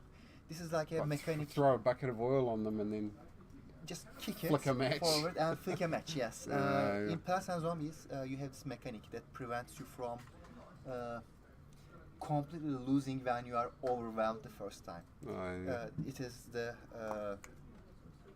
what's it called? The lawnmower. Yeah. If a zombie arrives you, the lawnmower, it's a one-off thing. Each lane has its own lawnmower, and that lawnmower will just clear that lane, and it will give you the breathing room to cover up from messing it up. Maybe a shoulder mounted lawnmower that I've seen that in a Like movie. Ash versus Yeah. Evil. Yeah. So for the directions the zombies will be coming, it would also be a good indication for the directions the zombies will be coming. You can just check the location of those safety one-off items you have. You can only use it once, and if you don't lit it up directly, they will just maybe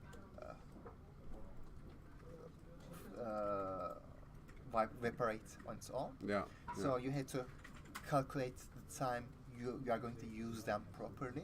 It's your get out of jail free card. Yeah.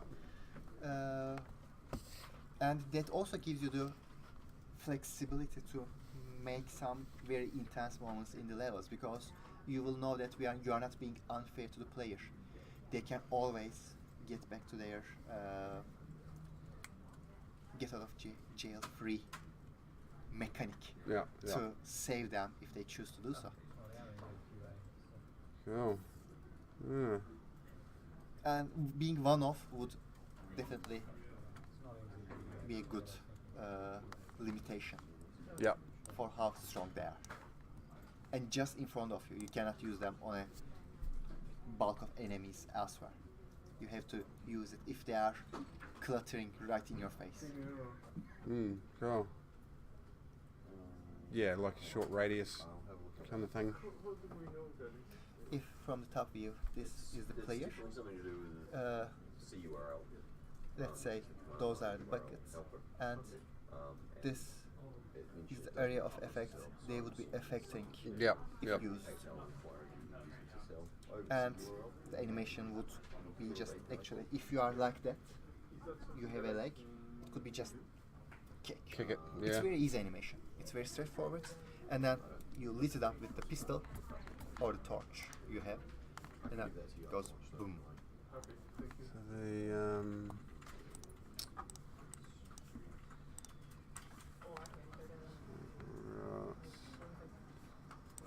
the loading screens, testing rooms. I'll get some water. Yeah, yeah. I guess we've kind of got right through the game anyway, but a question for you. I don't know. To do With the SQL. Brook, had any plans for you after going through that? We've been right through that thing, Brook. Very good. Fix a Fantastic. spelling mistake. How was it? Yeah, how long was that? Was it an hour? It developed quite a lot since the last time. There's so many new elements in it that ties down the things you mentioned. At the moment, still gameplay is hard to tell what it feels like because is it like an arcade shooter or is it more like a high intensity gameplay where every shot counts and you have to be very careful not to overcommit? We're actually going to have a mixture of cases. So sometimes we'll have lots of Someone asked demos about that with a before. swarm of zombies. Sometimes you might have 10 zombies and 2 torches. That's Work out how to use the environment or Yeah. finish it for you. The rest of what it was already. Do you want to hang around and chat for 5 minutes? I've just got to go and rush down to the room. No, I've got to go back and Well, doesn't want to rush his crew out and he's got lots of really valuable stuff, so if I can go for a while.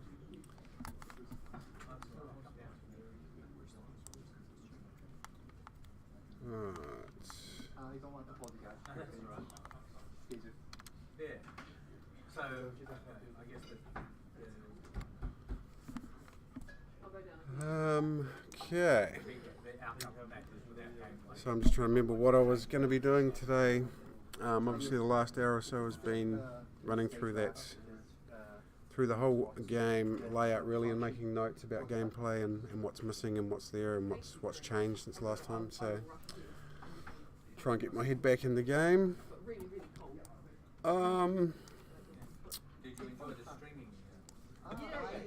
Think What's happening? I was just chatting with. one thing that I was going to try and do today was, if I get the right window going here, one thing we need to sort out is our pistol in particular, and partially the crossbow as well. Try and get, at the moment the shooting's quite good, but we want it to get to a point where you actually have to look down the barrel and really sight down the barrel. So the only way we're going to really be able to test that is if I set up a shooting range in our testing room here. So I'll just see, I've got a target. Watching the conversation window, Lincoln? Yeah. Say hello to everybody as they join. Trying to watch the window, the chat window. Testing room. So I'll probably just put these assets under our testing room. So just make a new folder under here because they're not really for normal game, the actual normal game build even. This is purely a testing thing. What are we going to call this? Maybe we'll add some targets. Alright, I've got a DXF model which I'll see if this will do. Sorry, an FBX. Don't know why I said DXF. Let's import this FBX. Right, let's see what we've got. So, target Q, plane, what's that? So this is just a royalty-free model, which has got a pole and a real basic target, and that's all we need. Is we need something that we can test our weapons against. The big thing is at the moment our guns will shoot stuff, but they won't necessarily leave a hole or damage. So what I'll probably have to do is bring in some kind of decal system, which I have never done before. Yeah, no, very thanks. nice to Cheers. It's all good ideas. go through it again. It's good to get someone through who hasn't really been through the latest build and see if all the stuff that I know needs doing, whether they pick up stuff that I haven't even spotted yet as well. You probably already had quite a bit of them in your mind, and it's always nice to hear what you already identified come as feedback. Yeah, like I can kind of picture the end result, but there's still a few hoops to jump through to get stuff doing all the stuff that it should. Yeah. And the biggest thing I think will be that, like you said, the gameplay, the actual pacing of things and yes. all that kind of stuff will make a huge difference. So. Yeah, no, thank thank you. you very much. We'll see you again sometime. Right, so targets. Let's see what we've got. Maybe we'll make a new blueprint and we'll call it BP_targets. This is going to be a little bit of, not quite experimental, but we'll just see what happens here. Because so if I open this blueprint and we'll bring in our pole and right, so we've got these two guys, and effectively that's all it is, a man-shaped thing on a stick. It's like a lollipop. Compile that, save it. Let's just see if I drag one of those into our testing room, what we've got. Just check this room.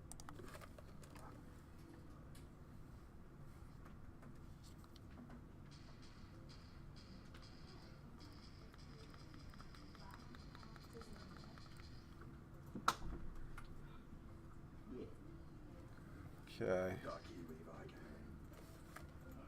Let's put it. I send you another link. Go to our player start. Where's that at?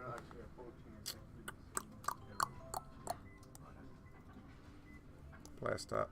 Right. We can probably delete this guy. We don't really need it. He's just a mesh that's there because I wanted to see how he looked with normal bright lighting on him.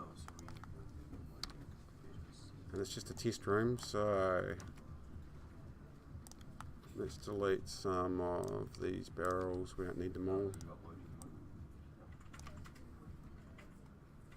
Put some targets in, right, so I'll try and drag in this new blueprint that I just made.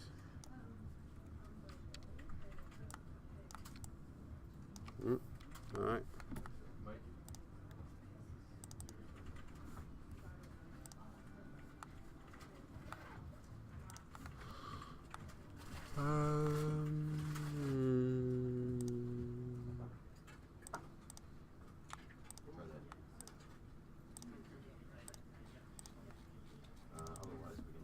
Just compare to our exploding barrel. Maybe not. Right, very good time. Woohoo! Seems to be working. Is it? Police is responding now. I fuck have you. another error, but I don't know what it is. That's not an error. You're VAR dumping the response. Easy response. Yeah. You're VAR dumping the response, yeah. Whoa. Or echoing it somewhere or something like that. Yeah, no, it actually looks like you're echoing it. Yeah. Just you. so everyone knows, if anyone wants to do some of this, it's up to, I've just done number 2 on that page. Okay. It's up to number 3. Yeah, let's go. Testing room targets.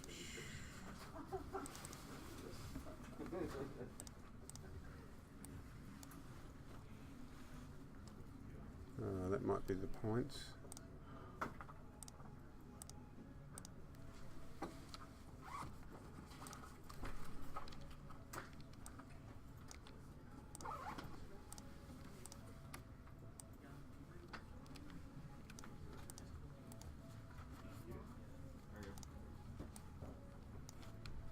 Fault scene right.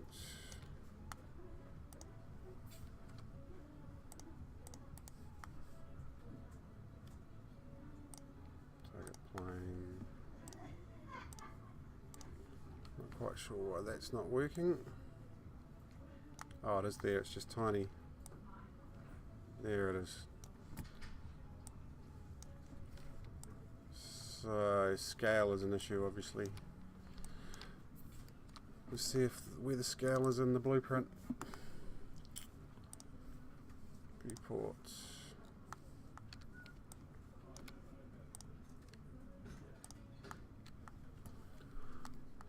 Scale. If we pull one of these in.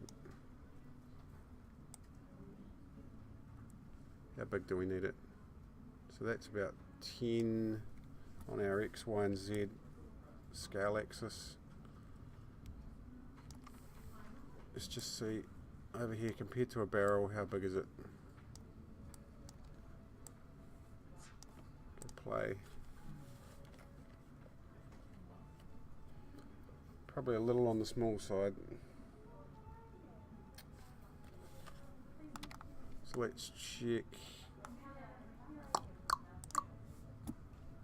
Let's set this to 20 on each axis, just see if that's going to work. I mean, this is a crude mock-up. Oh, crikey. Okay. We don't want 20,000. How big's that? Probably a bit too big. We want it really to be, because we're using it as a shooting range, what we're after is to be roughly about the size of the centre of mass of a zombie. Let's try 15 on each axis.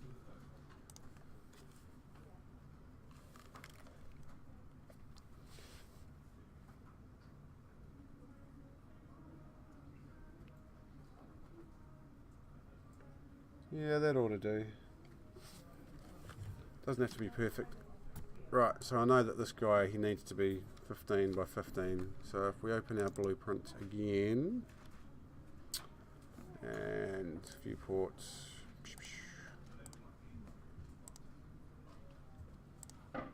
so if we get our target cube, target plane, we'll scale them by 15.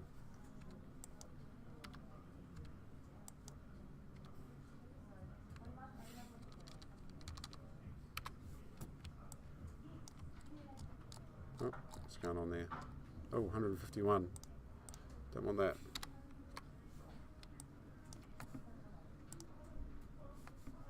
Fifteen by 15.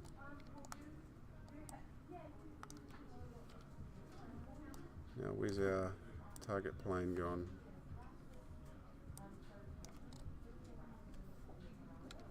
Oh, there it is. Right. Don't know why that.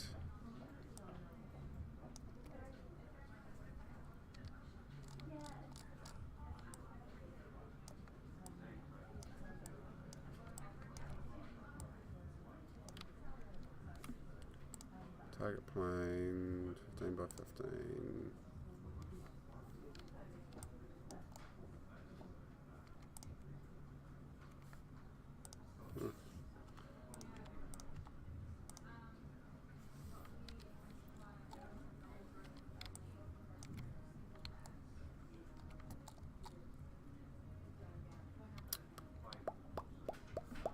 Close that. What am I doing here? Default scene routes, scale. Oh no, this won't be right.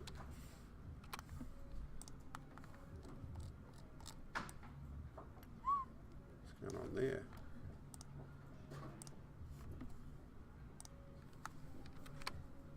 That's better.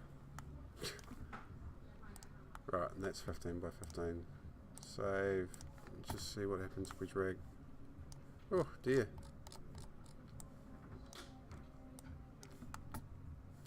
Try that again.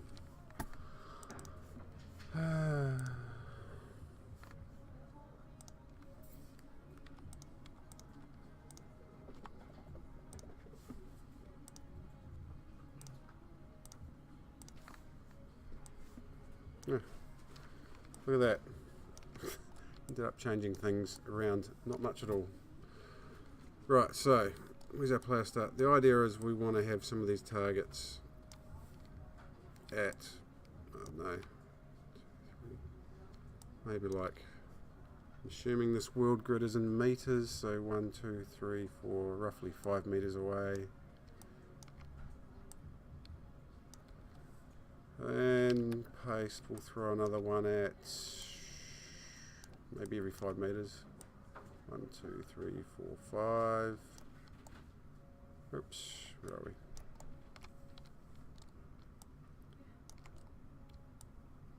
Another one. 1, 2, 3, 4, 5. And another one. 5, 10, 15, 20.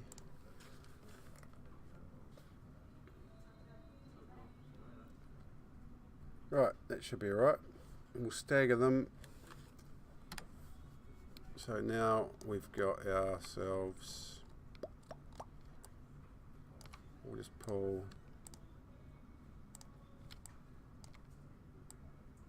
to the side, to the side, to the side.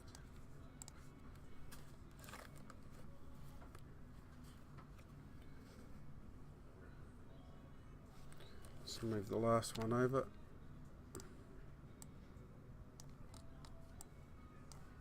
And we probably want to rotate them all just a fraction so they're all actually perfectly aligned.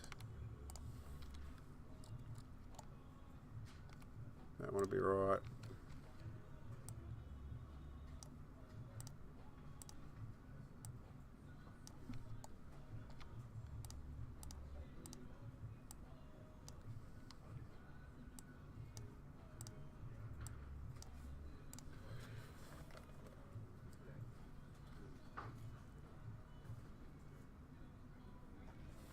Okay, and that be a very crude shooting range.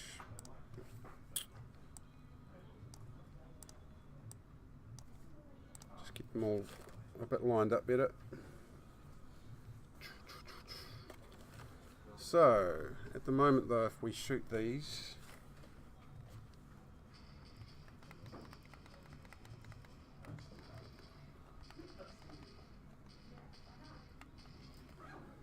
nothing really happens.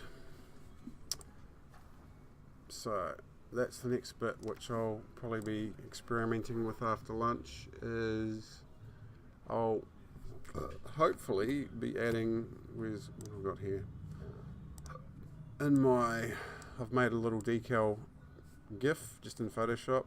I just downloaded a bunch of blood splats. I mean, I could have made this really quickly just with a red paintbrush, but I was sort of like looking at the different splats. In the end I went with just a simple dot because I don't really need anything fancy. We could have used a bullet hole, we could have used all kinds of images. But effectively all we want to do is, with our current weapon operation, it runs a trace line, so it kind of think of it as like a laser beam. Wherever you're pointing the pistol and you shoot, it traces down that line and it picks the hit point and it's applying damage to the zombies when it hits them. At the moment these targets are just meshes, they're not clever enough to receive hits and so on, so I have to figure out, obviously somewhere within either their properties or within the blueprint, I'll have to make them effectively shootable. And I'll have to change the main gun blueprint so that it applies a decal, which will just be that little round red dot. That way we can test our guns in the shooting range, we can sight them and have a look at inside VR how easy is it to shoot down the sights. Maybe we have to change the sights on the front and back of the pistol so you can actually look down the barrel, and we'll know with an accuracy that you can shoot a target at 5, 10, 15 and 20 metres, and that's kind of will be good enough for main game operation, maybe 25 and 30 metres as well, we'll see. But for now I will probably take 15 minutes time out, and I'm going to go and get some lunch as it's lunchtime here. So I'll silence the audio and just put up an image, and see you in 20 minutes. Alright.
Okay, if anyone's there watching, I am back. Now, what was I doing before I rudely left and went for lunch?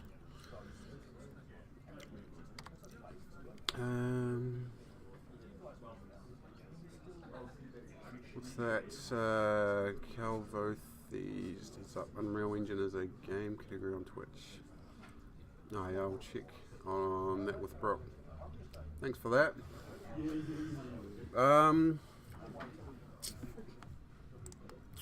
Right. What was I doing? That's right, I was doing this shooting range. Right, step one was really to get the blueprint set up, which is just really just the target. This little guy.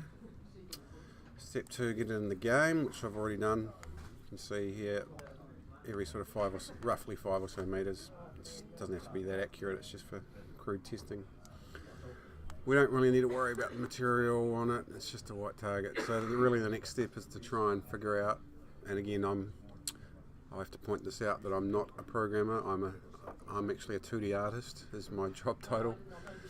But I've just basically figured out how to do Unreal for the purposes of this project, and I find it quite interesting. So some of my knowledge isn't extreme in Unreal, so a lot of it I'll just figure out on the fly, but I know kind of the basics of how this stuff's been set up.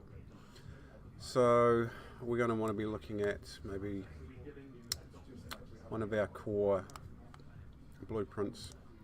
Maybe they'll have to wait for Diego to get back to just query it, because he built all of the controller setup.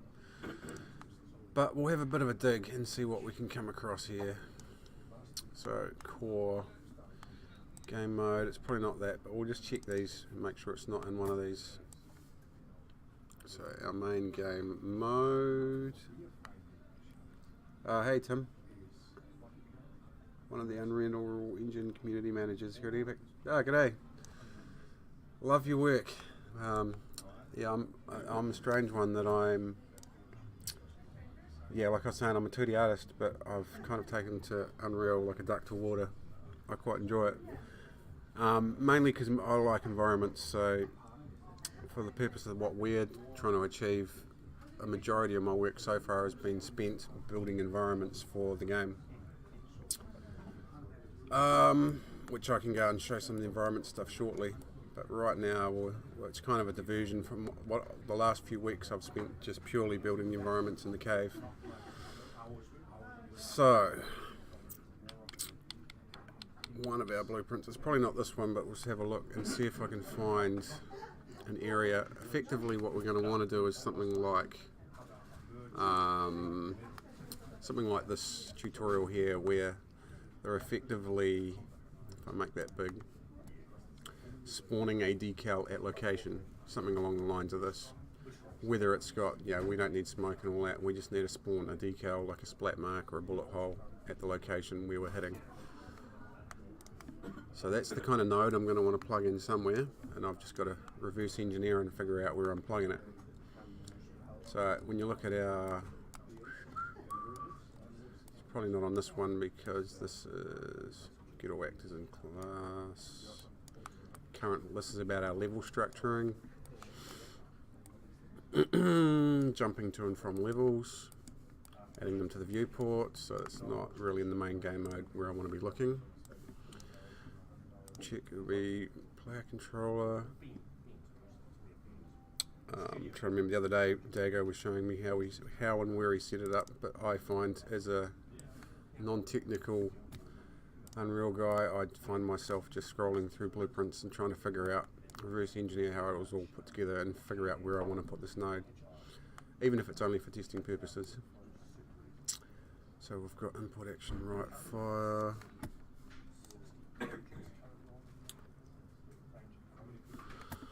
And left fire, joystick controllers, mouse wheel, carousel. So this is effectively, if you're playing with the mouse, you can scroll through the weapons, so it's toggling which hands different weapons are in. So that's probably not the one that we want. And it may be that I don't find this until I get Diego back. I am on screen. Actually, one of the blueprints I remember adding in some stuff about blood splatter, and that would probably be the perfect. At some stage I found out a way to input blood splatter, so when you shoot a zombie there would be effectively a spawn point where it spawned a particle effect of a little bit of blood going like that.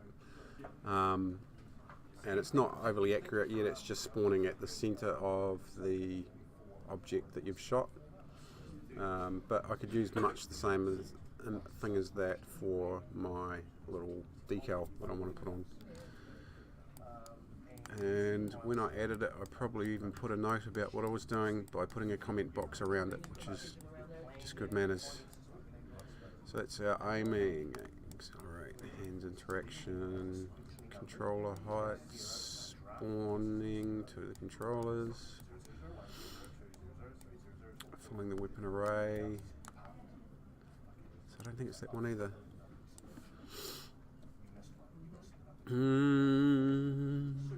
Was in the player. Right arm, blueprint for the right arm. What have we got?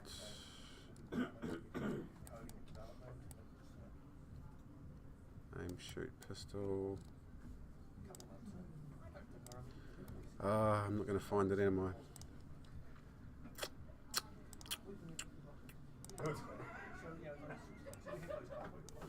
I know exactly what I'm looking for when I see it, but I just can't remember which blueprint it was in.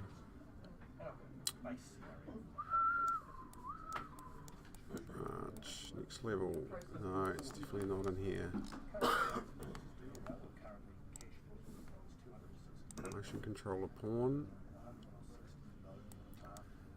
This is our weapon array, which basically each of these lines relates to one weapon, so there'll be the pistol, the crossbow, the grenade launcher, and setting them as a weapon array. Where is it?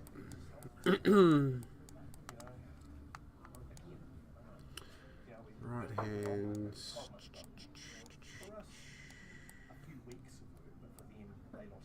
Motion shooter, pistol, right, left. Actually, I wonder if it's on the. Let's check. If we look at our actual zombies, each zombie, go for the half zombie. Bum bum bum. Skeleton, half zombie, physics, animations, no. Core zomb. Each zombie class, effectively, there's a blueprint. So if we look at, let's say, that's our core class blueprint that all of these are basically created off. Look at our half zombie blueprint. Open the full editor. Oh no, it'll be, because it's built off this class, we have to look at this top level one. Right, so this is looking a bit more familiar.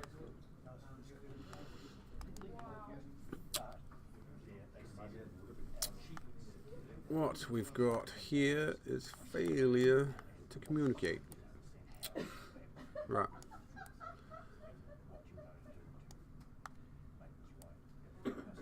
There's the blood splatter. So you can see this is our core blueprint for all our zombies. You can see there's, once it takes damage, we've got radial damage applying. At some stage I'll put a note about, I'll put that over here. Right. I could probably move this one over. I'm just a bit of a Nazi with trying to keep things tidy. Maybe we'll move this up. There, right. So, and then over at this point it comes in where it spawns flames if radially damaged. Now this bit's currently unplugged. You see my note, plug these two together from here to here.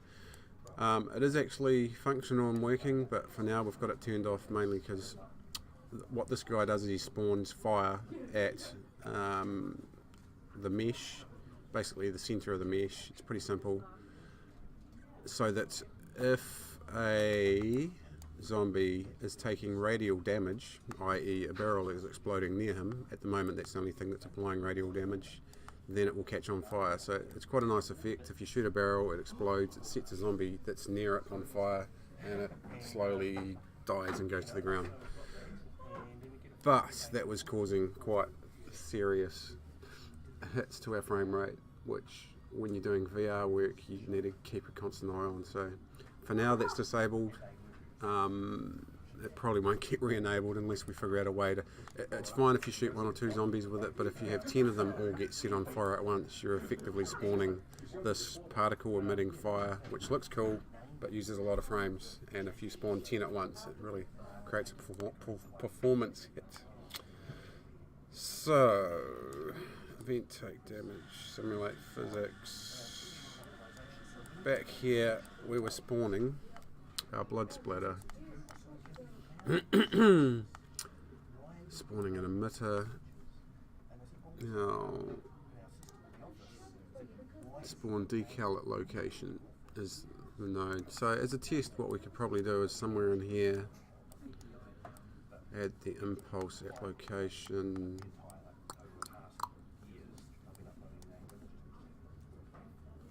I mean, let's just right click here and go spawn decal. There we go. Decal at location. Now, we'll just see if we can get this to work by jerry-rigging it for now. What decal are we going to spawn? Have we got one yet? Let's go have a look at our testing room targets. We haven't really got a decal yet, so I'll try and import something. Bum bum bum. Desktop. Unreal assets and targets. Now I'm not sure if it, PNG is probably going to be better, but we'll just not sure what format it will prefer. Let's try the PNG, because the difference between these three is I know the JPEG will be flat and it will have that white square around it. We don't really want to spawn the white, we just want the red. So the PNG in theory had a transparent layer, so it's just the red dot. We'll see. I can't remember if it likes PNGs or TIFFs. Drag it into here. Hopefully it'll import it for me. Maybe. Try again. Right there. Decal. I will just check over here on my other screen.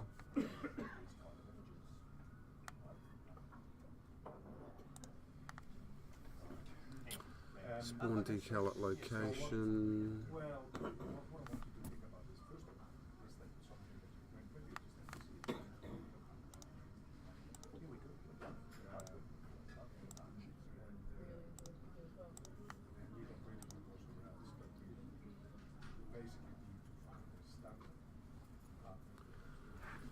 So we need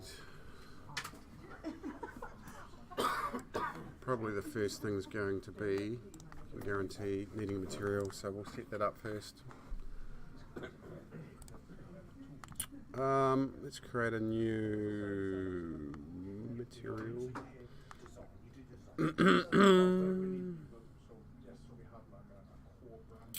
Materials and textures.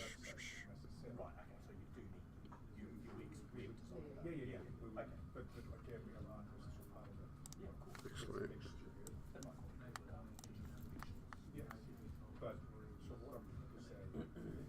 whole material.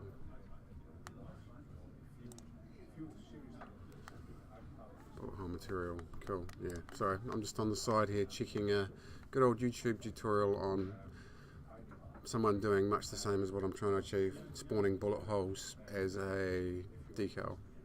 A little bit different but similar. So first step's probably going to be definitely going to be needing a material, and we'll call it trying to stick with Unreal nomenclature where everything has the correct naming. So M, I think we're using M underscore or decal underscore matte, but that will probably do for now. Material underscore decal.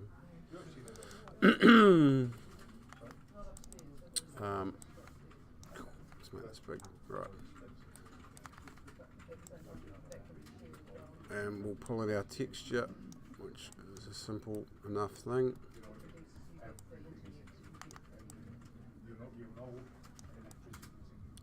Yeah, see, it's gonna. Let's just see if I can pull in the Decal 1 TIFF. Trial and error here. We'll just see if a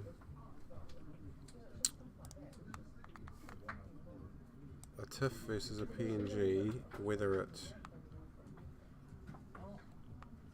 going to let me successfully re-imported. So that's a TIFF. Okay, cool.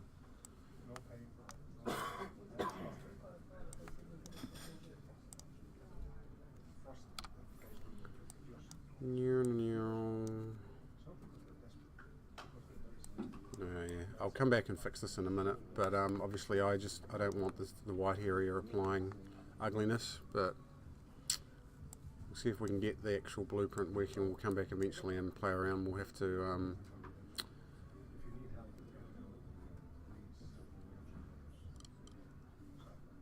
have that masked out or something along those lines, so we'll just save that.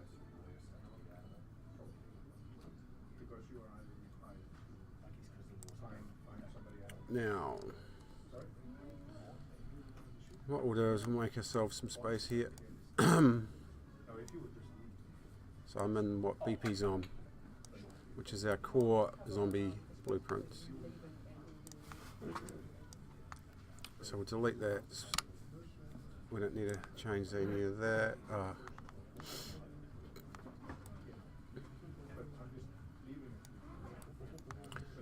Probably what we can do is copy all this out.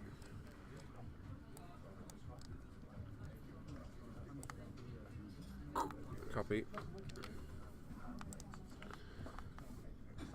And in our testing room targets, so we're going to make our target blueprints. Right, starting to get my head in the game here. Right.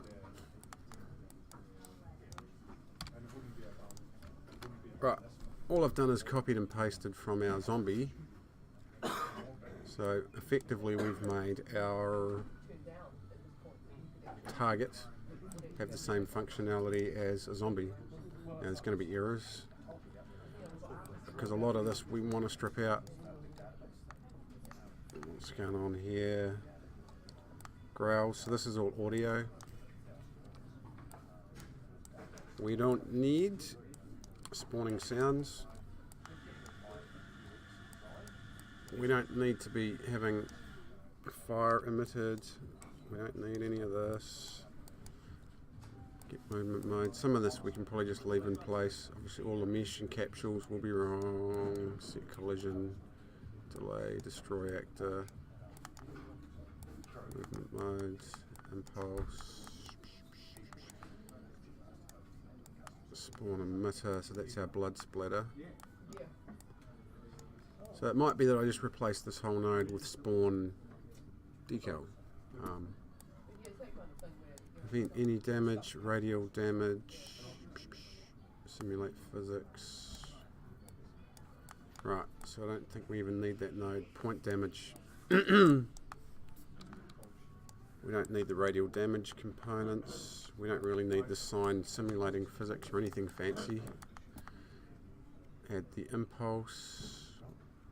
Set collision object type. Rotation normalize. Now. Oh. I'm just dragging a box around this stuff and trying to move it. Here we go. Right. Let's pull this up here.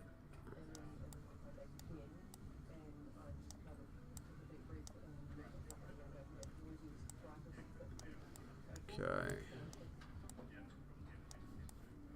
Tidy ourselves up a bit. I think some of these nodes I'll probably end up nuking, but for now I'm just experimenting really. I think, in my opinion, it's probably one of the best ways to learn stuff. Oh, there's Brooke saying hi to Tim.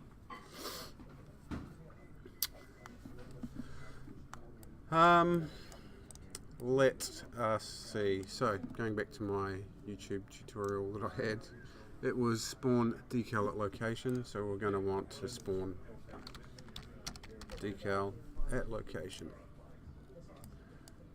And it's probably going to want to replace, at the moment we don't need our sign emitting blood in a splatter. Although we could probably test this and just see if we fix up some of these bad meshes and whatnot. Set bodies to simulate physics. Target cube. Oh.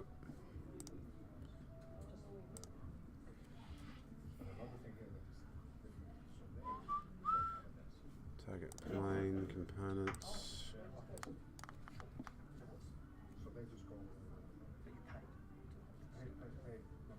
Must be that one.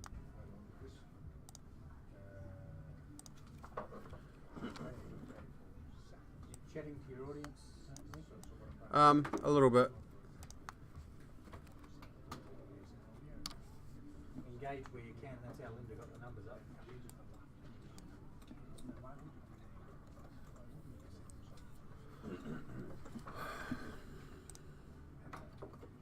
The downside of that, though, you do find, Brooke, is that if you're constantly talking, it really does interrupt your thought process. So it's a fine blend. You've got to talk occasionally, but I find that if I am constantly talking, I simply can't get work done.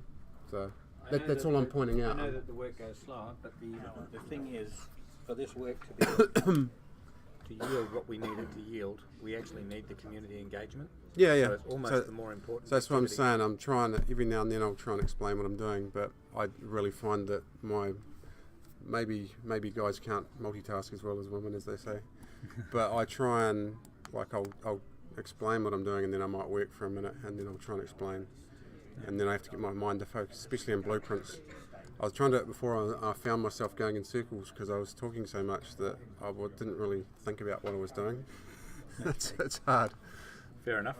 But this guy, like Calvoth, Yeah, he was saying, Tim, he's from Epic, community manager, but I'm not sure what he meant about Unreal as a game category on Twitch. Is because that we're currently in IRL, and one guy told us yesterday we should be in creative.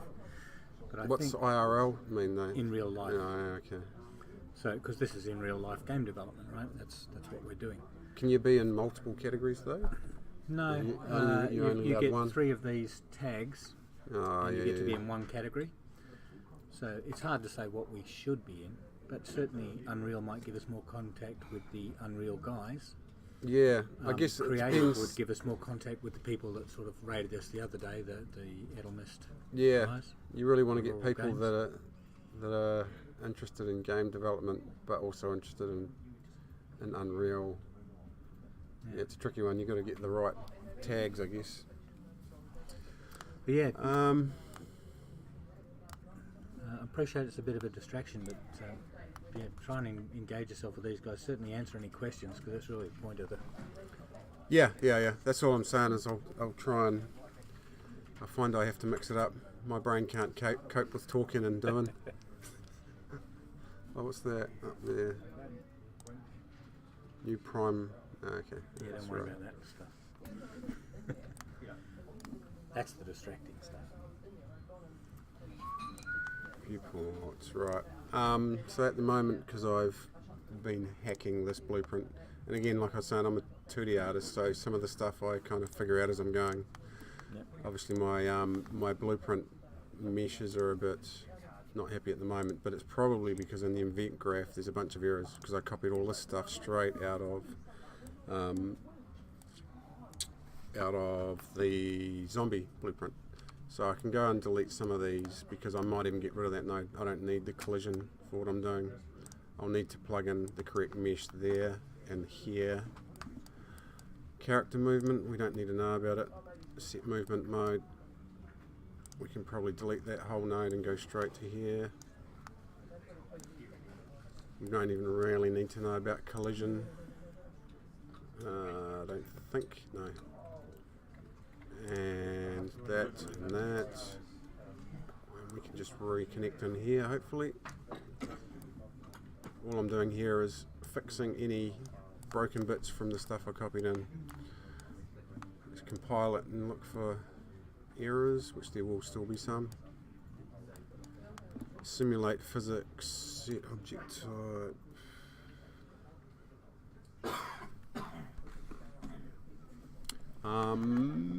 Collision object type stuff. We could probably nuke those nodes too.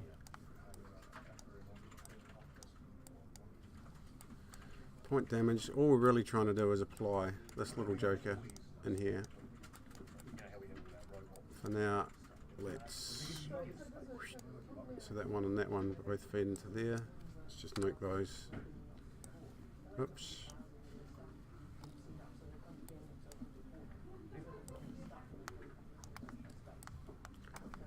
Whether we need this bit, I'll find out in a second. Right. So now we can, if I can get it to actually save and not have errors, there's an error on that. Apply impulse. We don't even need to apply impulse actually. Add impulse. All we need to do is get a splat going on this side. Spawn. Delay. We don't even need to destroy the actor.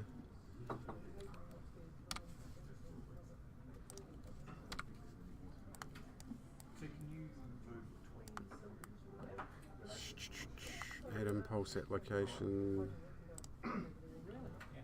Mesh target. Target must have a connection, yeah.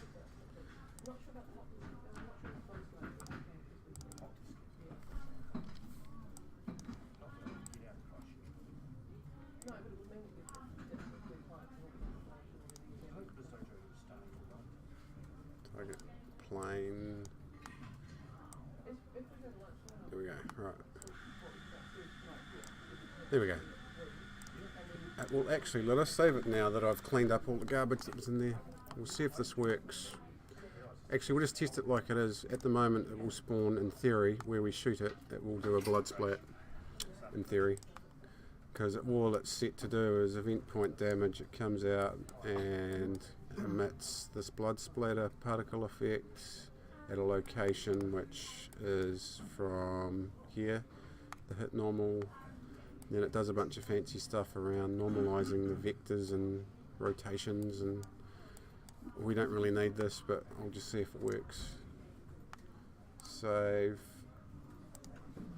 So let's just see what happens here. It may not work at all because there might be stuff missing from that blueprint. So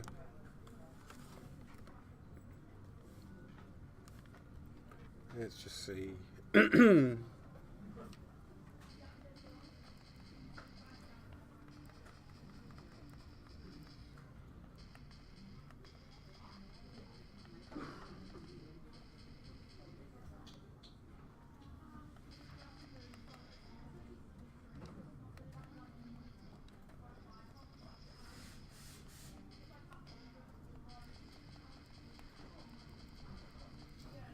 So it's definitely not working.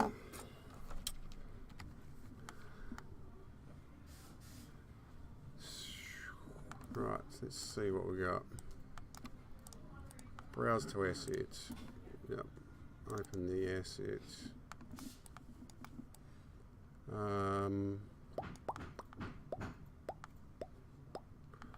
It's possibly something to do with the actual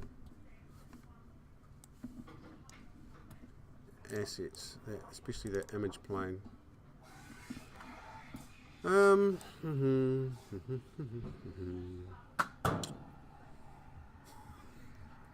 getting shot at. Collision settings.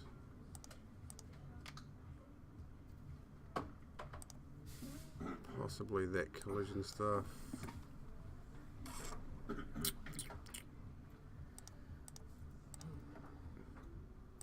Let's just set collision. Most of the cave stuff has been using this setting, which won't hurt for now. Do the same on the pole.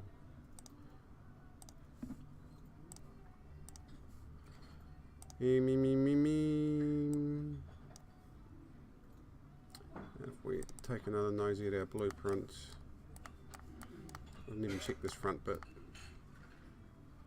Object name, debug string, append print string, put the screen. Yes. Debug string. Don't really need that section, but there's no point deleting it. Add impulse.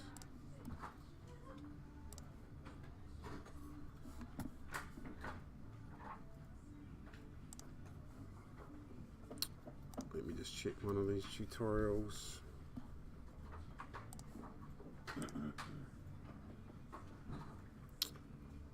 Early Z-Pass.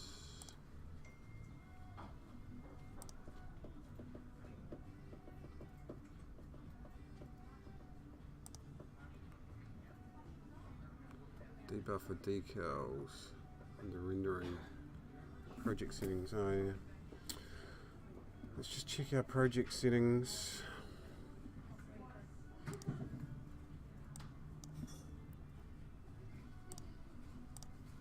Project settings, rendering. Let's just search for decal.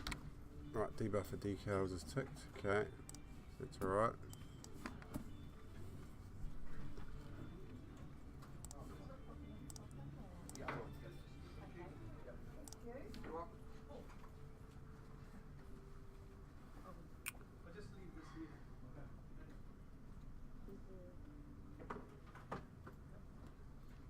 Right, so what we got here.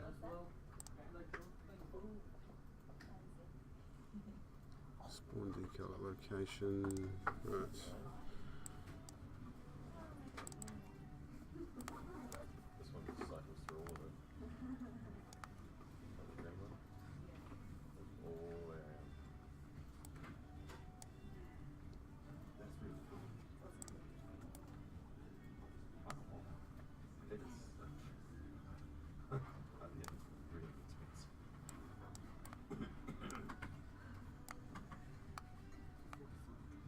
Wow, you can strip it down that far. Now our rotation. Let's just see if we plug this in similarly, whether it actually works. Attached to component location. On that one's plugged into the hit normal. So let's just see. What's our decal? Well, it's it's called decal material or something. Blood decal, no. M decal.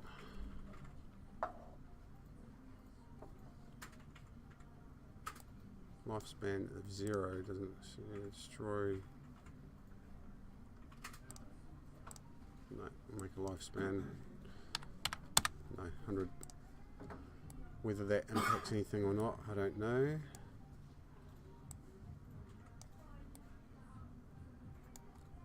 Attached to component is hit components. Don't really need that. It's like $500. Probably still not working, but we'll just test to make sure. Goes in, nothing else in it.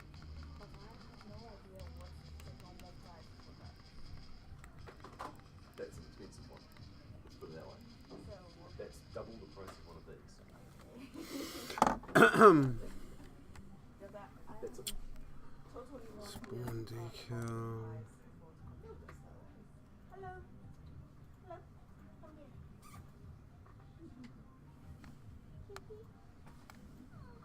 He's called Equal.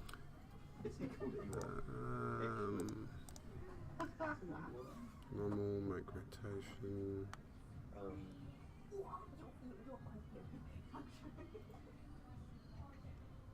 I mean, that's the price of that. Just the box that you put it all in. Here is the Smoke, price of location. my CPU. Just the, just the chip, which is an expensive part. Is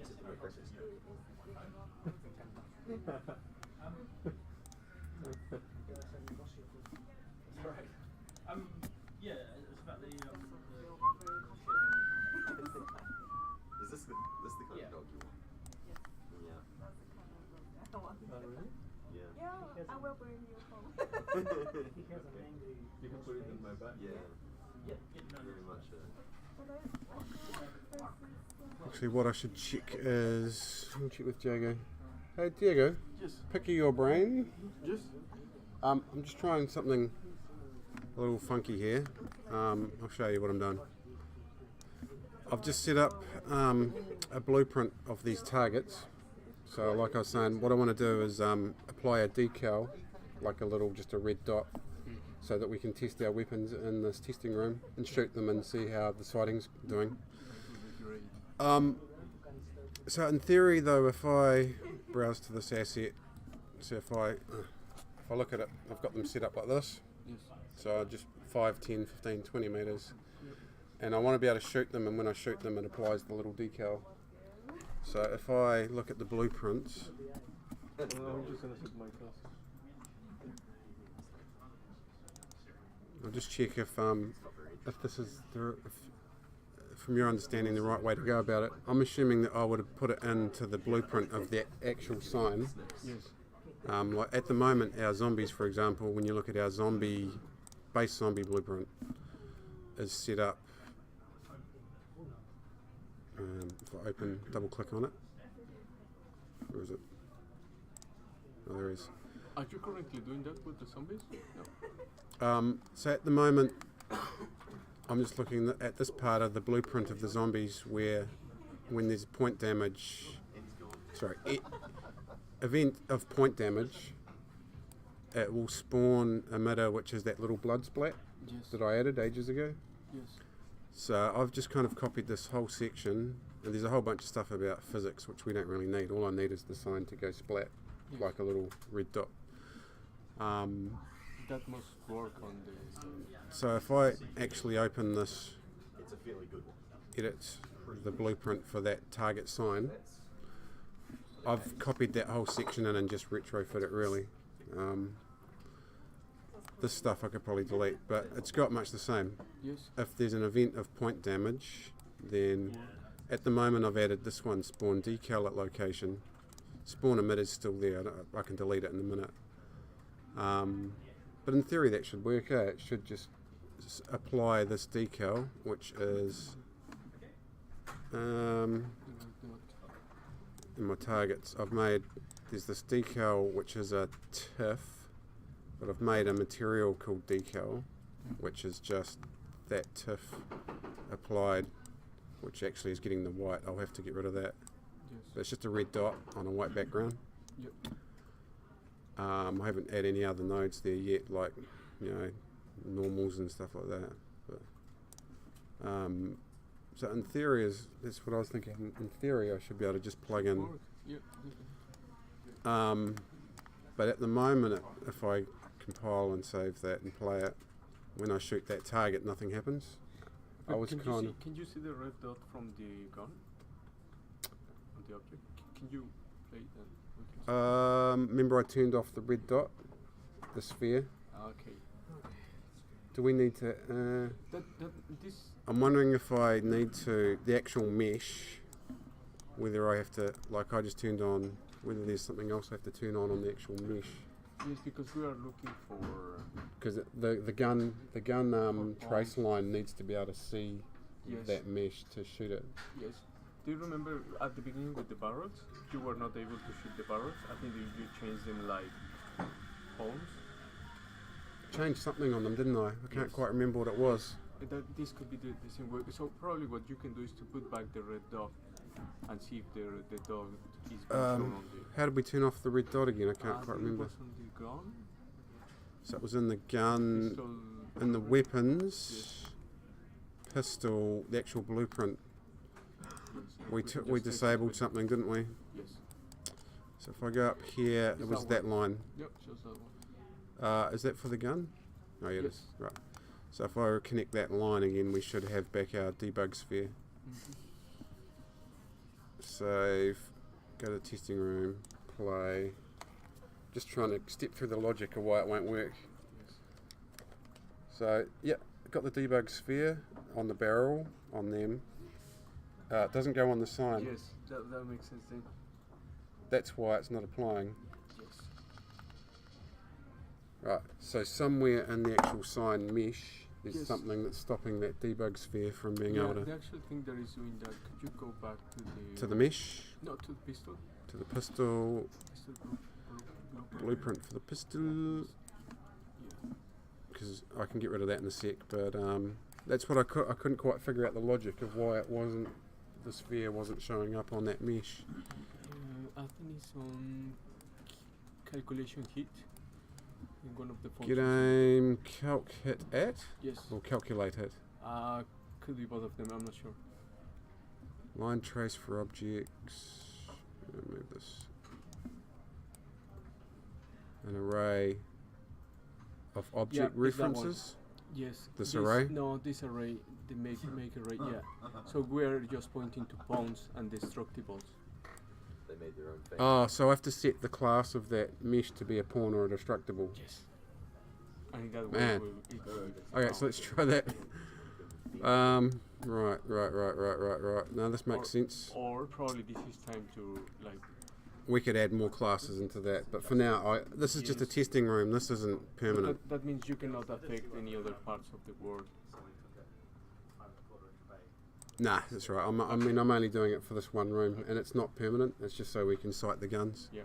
So And we if made I... We made this differentiation because at the beginning you were shooting to yourself. How do I make that? It's probably in the mesh, isn't it? There'll be a setting for making it a I don't know. destructible or a pawn or something. Import navigation, thumbnail, collision presets. I'll find it. There it is. It is destructible. Yep. So if I set it to that and just see, in theory now, when I play, I'll be able to see the little sphere on it. Ooh. No. No. We're on the right track. I've just got to find the right setting for where it is done. Destructible collision, because that's collision presets. I don't know if collision presets is the right one for that. Pawn. Save.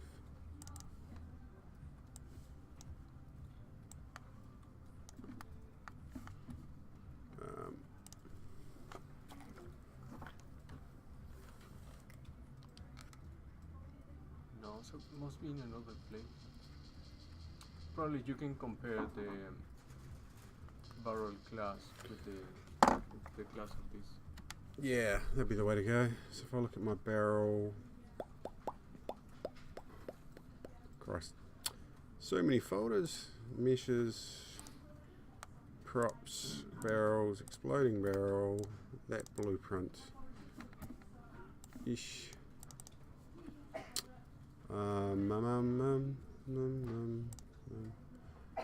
Barrel blueprint. Could be damaged. It might be a tick box like that in the blueprint. Probably the mesh, the barrel cap mesh. That mesh there. That's set to custom collision enabled world static. Probably put it in the same. Yes. Probably copy the same Settings. settings. Yeah. Let's just have a look. Christ, losing my marbles. Where was I? I was in the testing room, targets. It's for the target plane.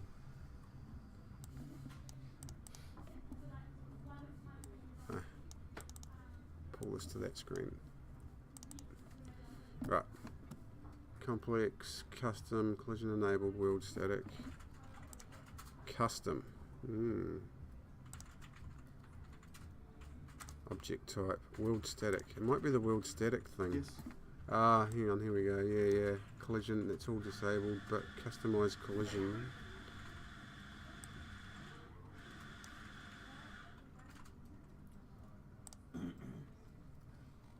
I don't know why that trace response is visibility. Ignore. Ah, that'll be the line trace.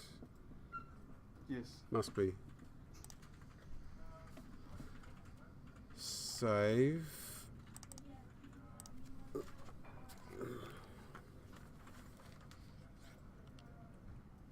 Ooh.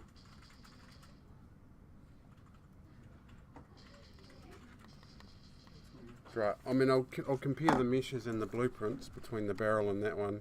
Yep. And somewhere along the way, it'll be one of those settings. Import settings, double-sided, right. Save. I'll just do the cube as well.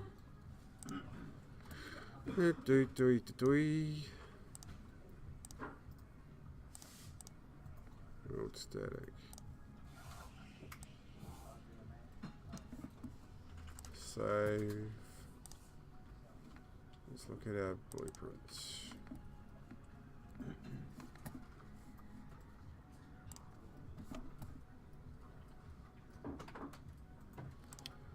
Bum, bum, I updated all my bum, bum, bum, bum.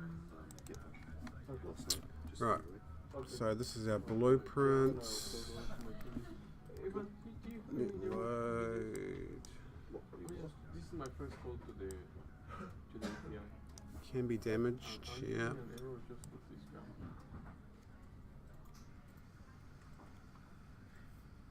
So there should be to execute this one. Start with tick. Has been damaged. No. Is there any other way to see this more deeper or see what it- Target cube, target plane. So that means this is a file or I have no. I don't understand what you're trying to do here. Me too. I suppose this was like calling the API. I mean, that first line looks like it should be a command line command. Oh, La la la okay, la so la. it's not console Simulate command. The rest of it's JSON. Yes. I don't understand the context of what's happening here. Okay. I will have a look first. Local dynamic. Ah, collision presets. There we go. That'll be it. So effectively, we'll see if I'm right here. But going by what Diego just said, it needs to be what did I say? Pawn or destructible. Block all dynamic. We'll just see if setting this doesn't really matter if it's destructible or we'll try destructible. Compile.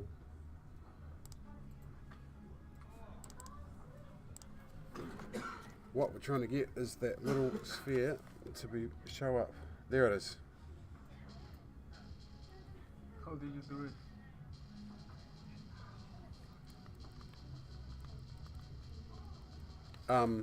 Yeah, it was inside the blueprint. When I look at the blueprint for that, my target sign thing, Okay, collision part. collision presets destructible. So now with that set there, it finally, the trace line can actually see it as a target. Yeah. Now I've just got to get it to spawn the, so that works, but it's still not spawning the splat or whatever, you know. Yes. So let's have a look. Target plane, don't need that. Let's just test that again.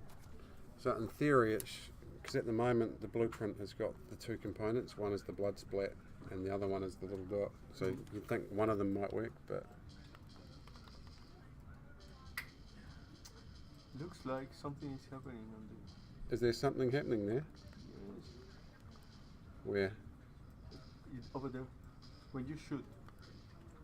Go I away, cannot guys. see a red dot. It's like the red dot looks different. We just put that in. Go away. Right, so you reckon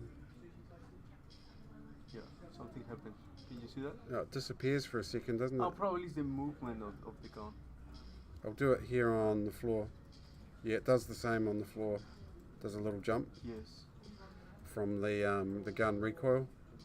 Yes. I think it's that thing. Yep. So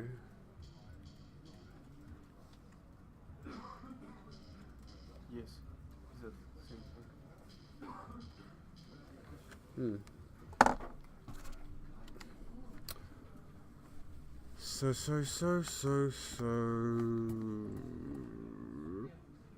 Targets, blueprints. So close, but yet so far. So we don't need add impulse at locations.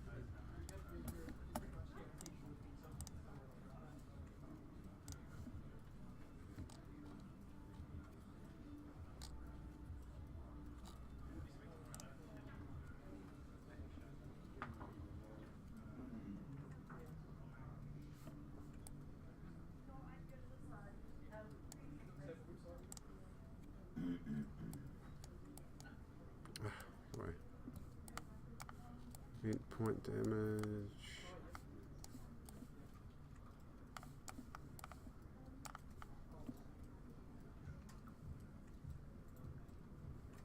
I don't really need that, I don't believe.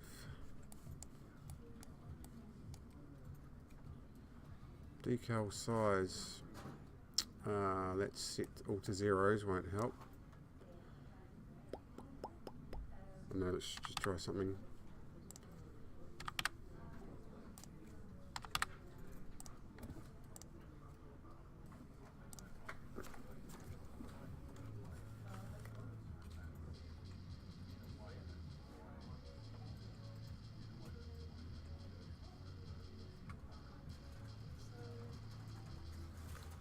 Alright. The image that I did bring in was tiny though, so I'm just wondering.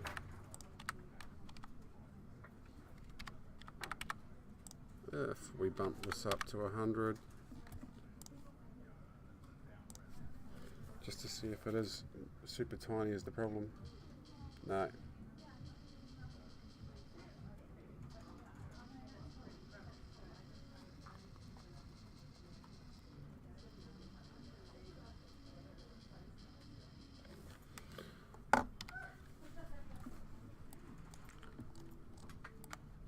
Right, so, oh, that won't help. All this rotation stuff isn't plugged into there.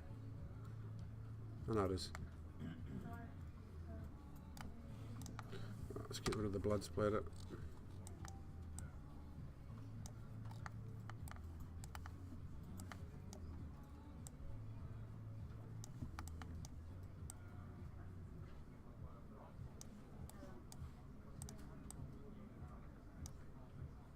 Simplify. Spawn decal at location. Add impulse. We don't need impulse.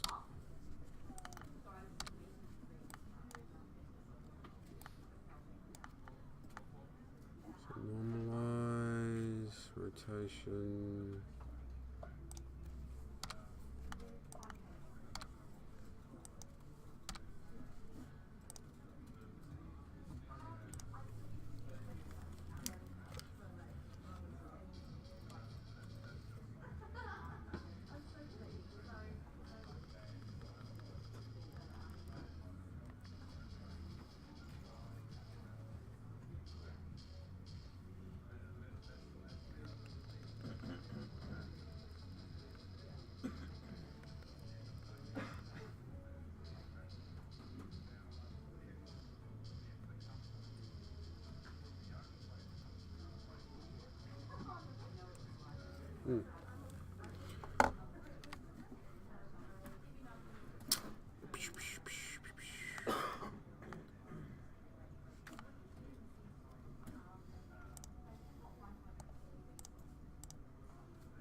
This might be something I come back to, but it's very close. Shot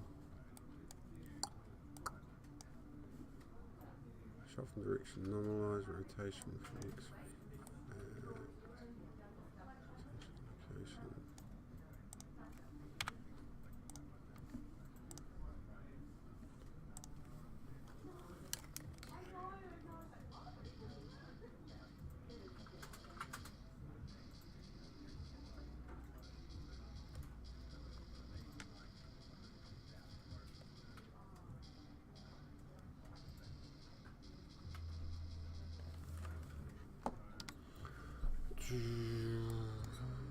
Material decal. Oops, that won't help.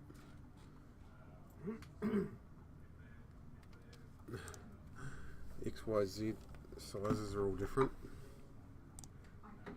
Matt, Yo.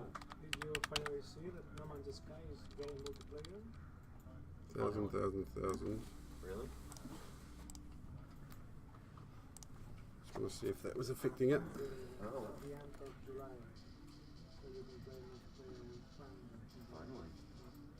It's actually becoming a good game. It's changing so much, so yeah, now it's getting much better. They made a good movement about releasing free DLC content, not just paid one. Just see if I can find Very a. proud about hitting those things from the release. Yeah. Absolutely. Have you seen the DLC's roadmaps for Surviving Mars and Frostpunk? No. Heaps of free stuff. EA should have to learn, or Ubisoft. Well, Ubisoft is doing good Ubisoft things. was saying they're doing free stuff for Yes, something, aren't they? yes. What was Assassin's it? Creed Origins Origins. got a couple of free updates interesting, so yeah. Not all of them, but yeah. Yeah. So yeah, Ubisoft slowly is doing things much better than before. Yeah. But yeah, it's very good. People always Now complain working about on Red Dot.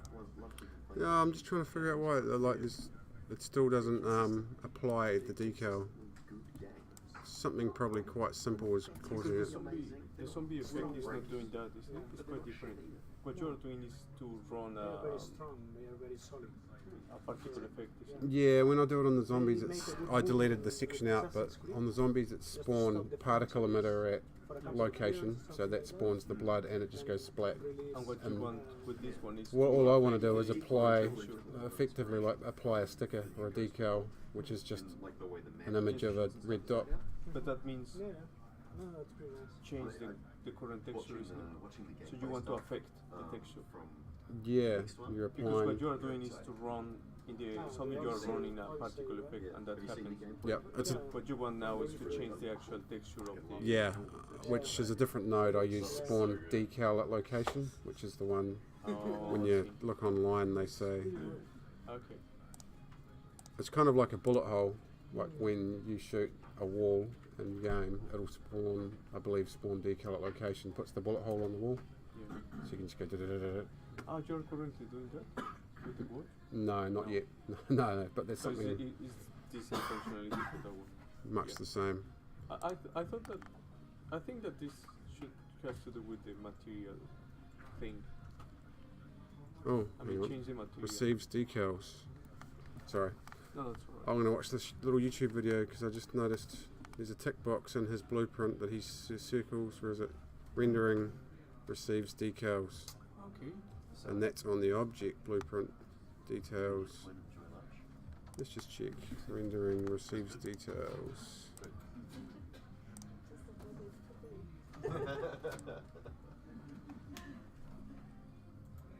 Visible. I was sitting there thinking, sandwiches actually look small. I'm getting hungry later.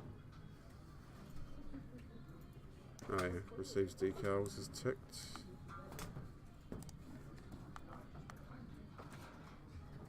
Yeah, it's ticked.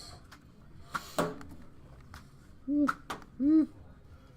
should set up a target on those. No, we will do target on that wall. We should put a target at each end. Receives decals, product details.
normal.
Don't quite get to why that won't work, but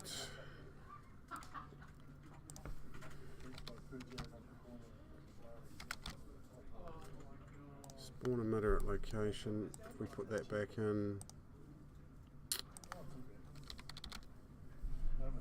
blood splatter.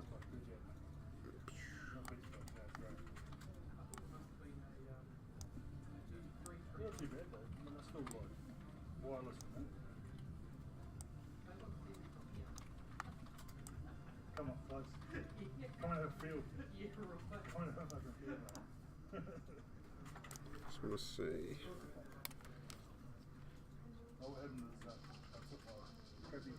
Nice. It definitely works because look at the sign now. Okay. Yeah. We've got us a bleeding sign. Yeah, that light is a feather, aren't they? So it might be my decal is not right. So for anyone watching, what you can see now is that, oops, yeah. Sorry, just checking something here.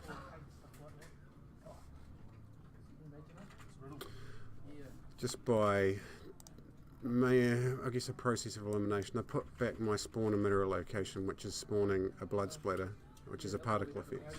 So if we go back and play, you can see that now it, when I shoot it, is spawning a blood splatter, and it's spawning it right from where I shoot. So if I shoot the top of the head, go away. Right, if I shoot the head of that one, the blood comes from the head. If I shoot the bottom of that, so it's picking up the location fine, which means that this blueprint's good. I mean, we could probably leave that spawn blood splatter. What we need to do is get the decal working properly, side by side. So we need to plug this in here.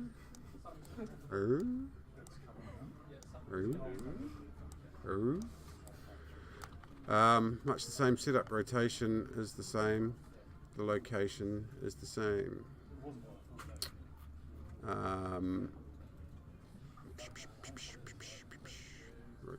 Location. Pile. Just want to see what that's doing at the moment.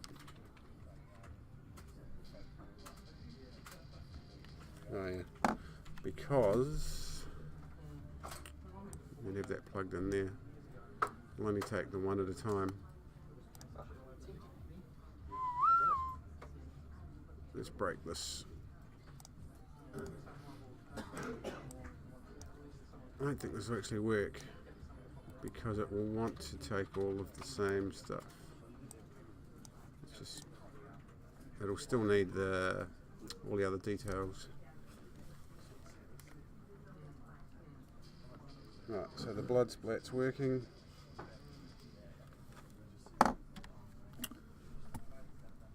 Obviously it's not putting on our decal.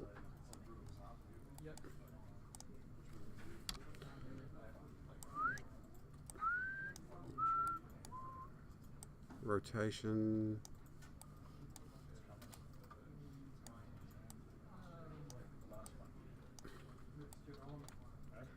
something like that. Right. So we've got rotation. We need our locationi. Locationi. Decal material. Compile. Play.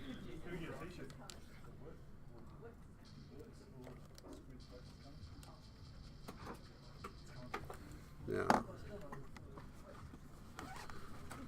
lifespan, I suspect. Destroy decal the component after 0 is infinite. Okay, so that's fine. The size, I think our actual decal material and the size might be the problem. Either that or our rotation is making it not quite on the right vector or something crazy. So maybe if I look online and see if there's a simple bullet hole decal.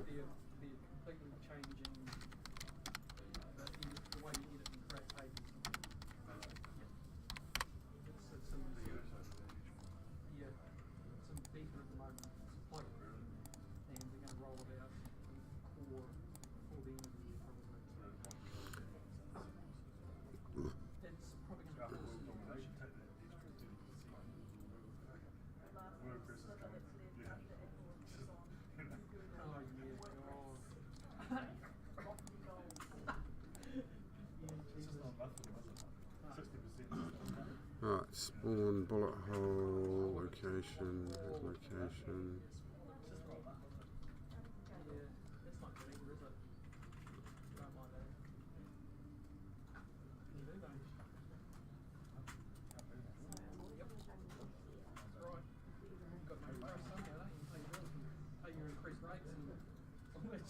Degrees.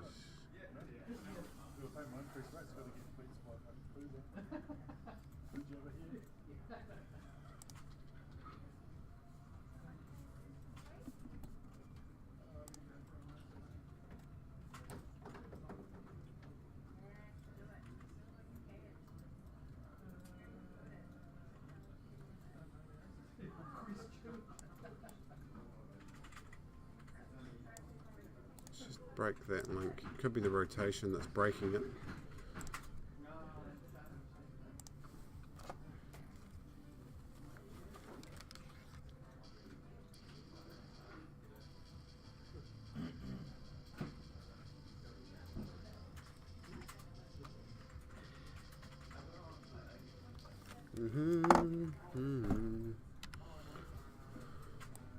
Oh dear, oh dear, oh dear.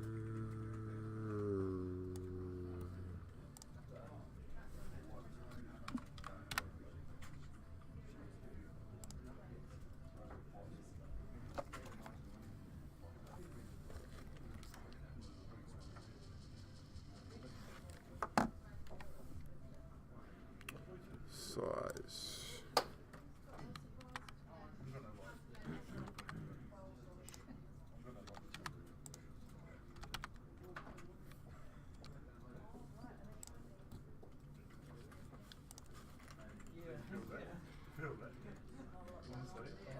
Aha. Look at that. Yeah, boy. Right, so, progress.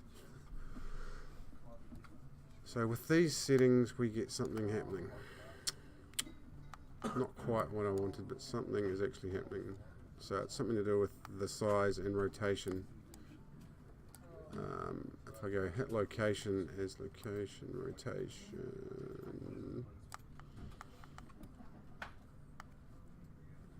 Let's go for a size of 10.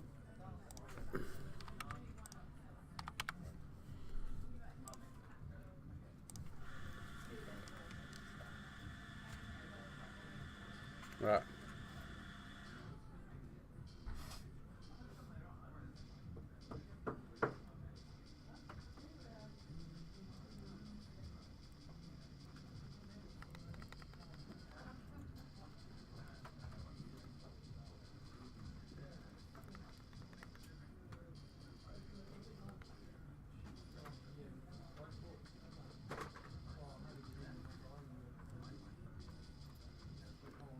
For some reason, I can't see the far away ones very well.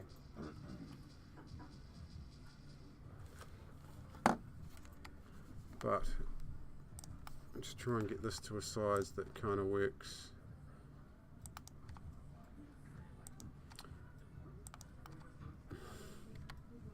Five by five. One problem at a time. Let's get the decal the right size. Hit play. Oh yeah.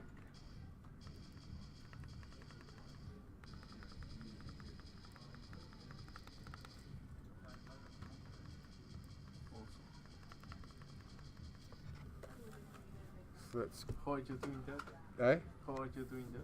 How am I doing it? Yes. This spawn decal at location works, but originally it was plugged into this rotation stuff from shot direction, Yes. where it was normalizing and doing this rotation X vector. So once I unplugged that and played around with, because what I think it is, placing the back it's a face? 2D plane Yes. image So that you're if seeing it's on the wrong axis, reverse? you don't see it because it's facing you instead of side onto you, I think. Okay. But I'll play around with these three. But if I go minus, just go 0 on that.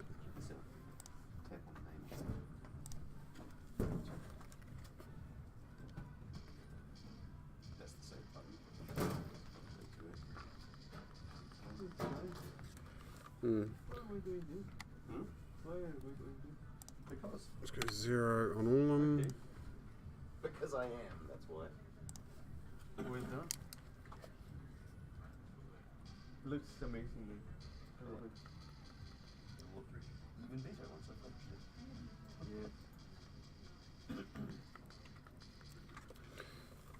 Yes. That's a slight problem.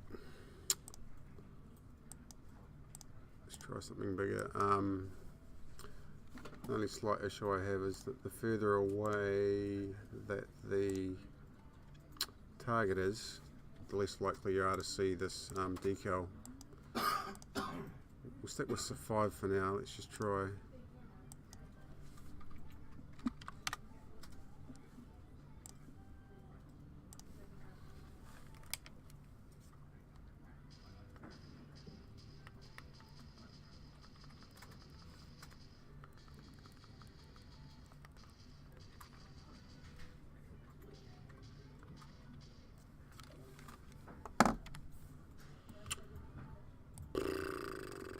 Doesn't seem to matter which way around that is.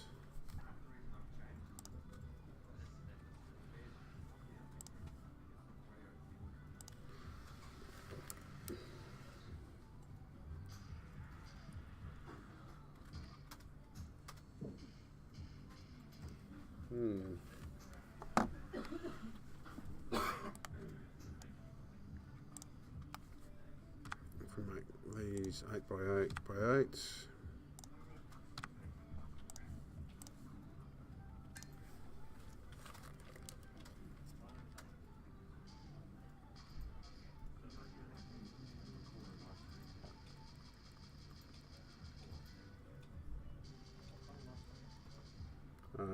So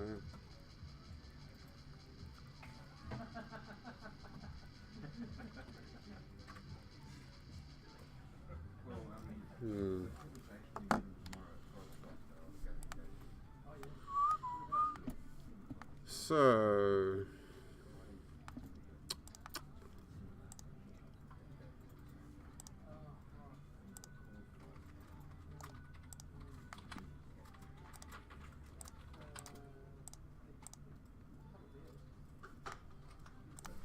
let's check this YouTube video.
Interesting.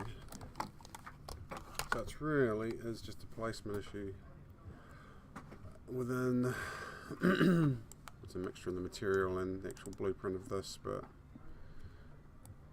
rotation about why. Just wondering if we flip it 180.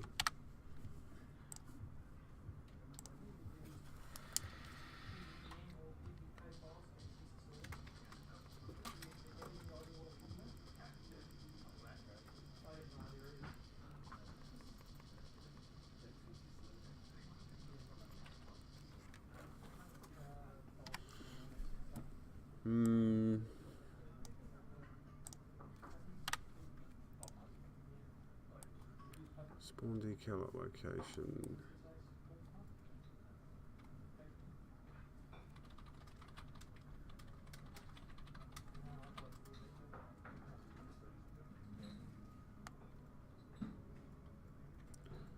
Yeah, hit normal.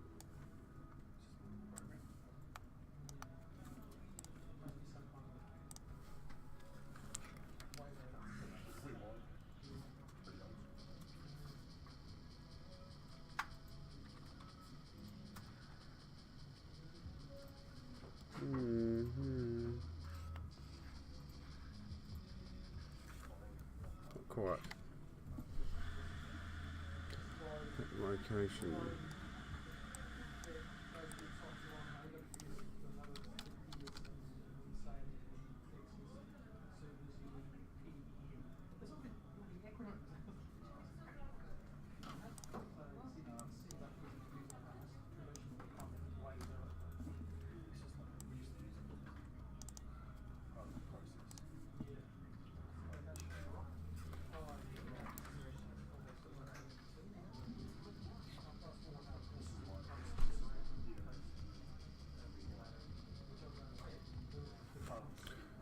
Slightly experimental, but all I was trying there was taking the normal and inversing it to see if I can get the location.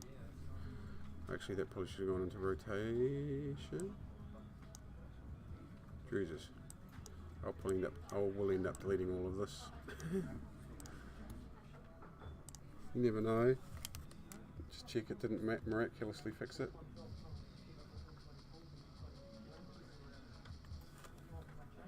Which I didn't think was the case, but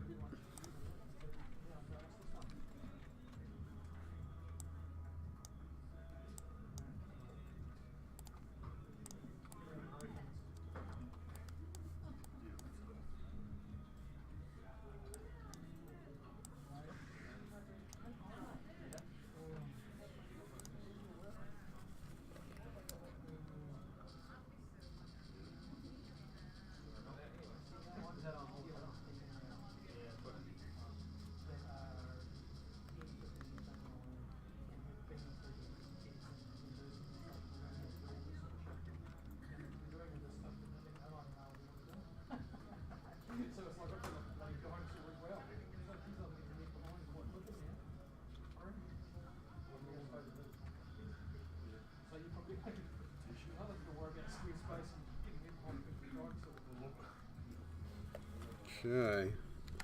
Well, not 1000% successful at this stage, but it's a start for what I wanted to achieve.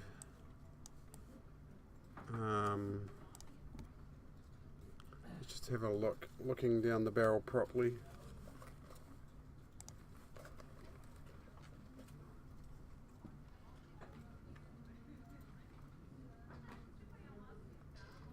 Actually, we want the crossbow.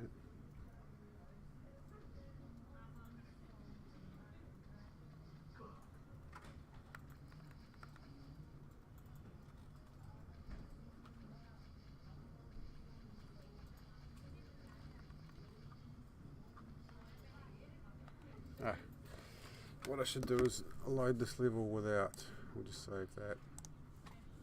Oops, escape. Close that. Let's load up our testing room base. Save all selected. So what I'm going to do here is just load the testing room, which does, the base room doesn't have any zombie spawners, so I shouldn't have to worry about all these zombies getting in my road while I just look at the room. Oops. What's going on with this one? Windows. Levels. Visibility. Streaming room.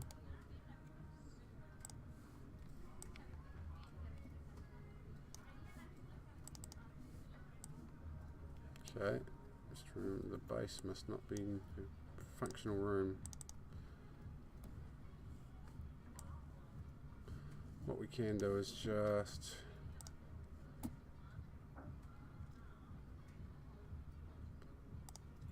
delete the stuff from the zombie mats for now.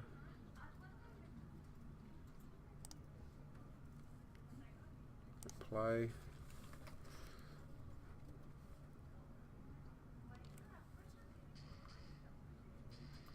Right. So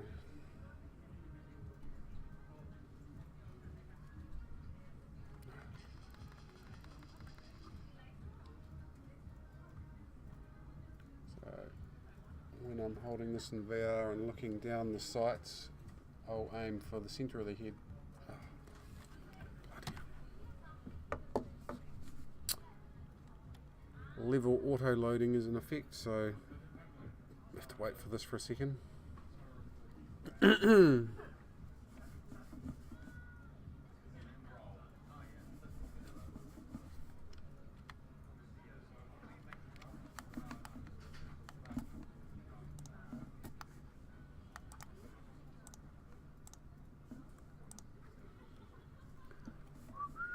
Right, here we go. Yum.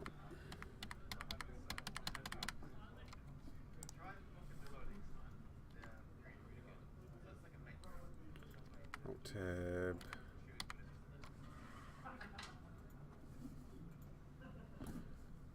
It really does get its knickers in a twist when it tries to load the next level. Right, finally. Jesus. So what's happening with Dogsman? What we'll do is instead. There we go. Right, now if we go play, we should only get one zombie, and as long as we don't shoot him, all will be good. Yeah, basically just make it meet. Right, so again, I'm going to aim for the centre of head.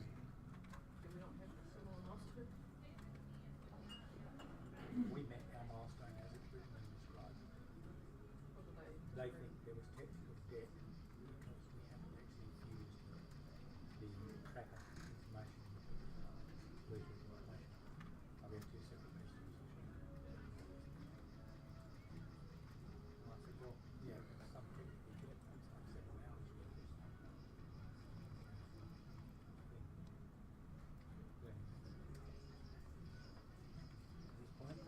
Let's do it. There's no point arguing about it. We'll say no.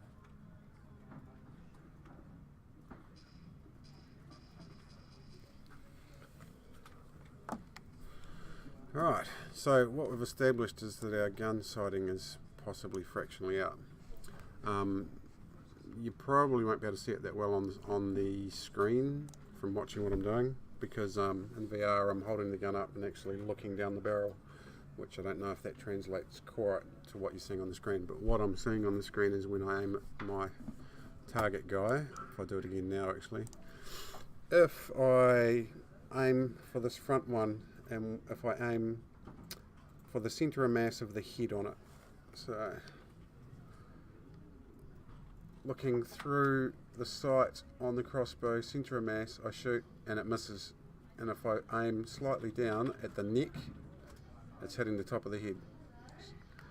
So that to me means the sighting on the crossbow is fractionally high. If I swap to my pistol, at the moment my aim is being thrown off by the fact that I've got a targeting reticule But if we go to, we can disable that targeting reticule effectively. Just turn that off. In our pistol blueprint. So if we have a look at this guy, I always forget where it is. I think it was the pistol blueprint. Oh no, aim control, that's right. Aim control, I think he said it was. No.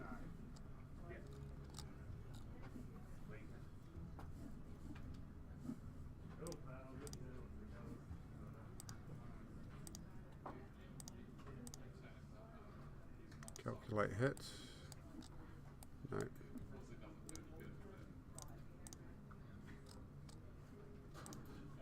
That one. Draw debug sphere. We break that. Right, so we don't want the debug sphere effectively. Go play. Right, so now our pistol won't have a debug sphere. In theory, no.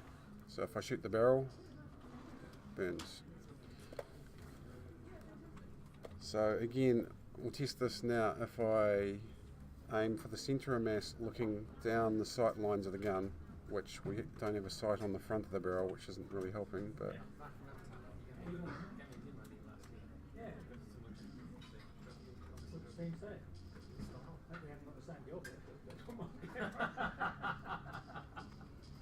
Very good. Yeah, how's it all going? Yeah, pretty good. Yeah, yeah, we're actually streaming development of the game now. so the pistol's not as bad as the crossbow. But when I use the crossbow, if I aim at the very bottom of the body, it hits the middle of the body, so that's definitely up.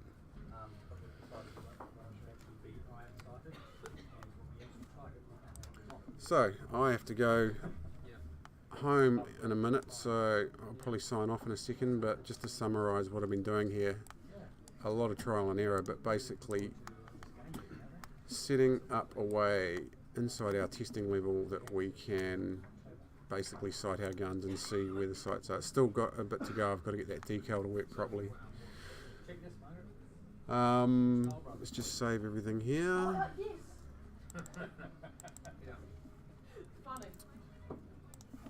And right.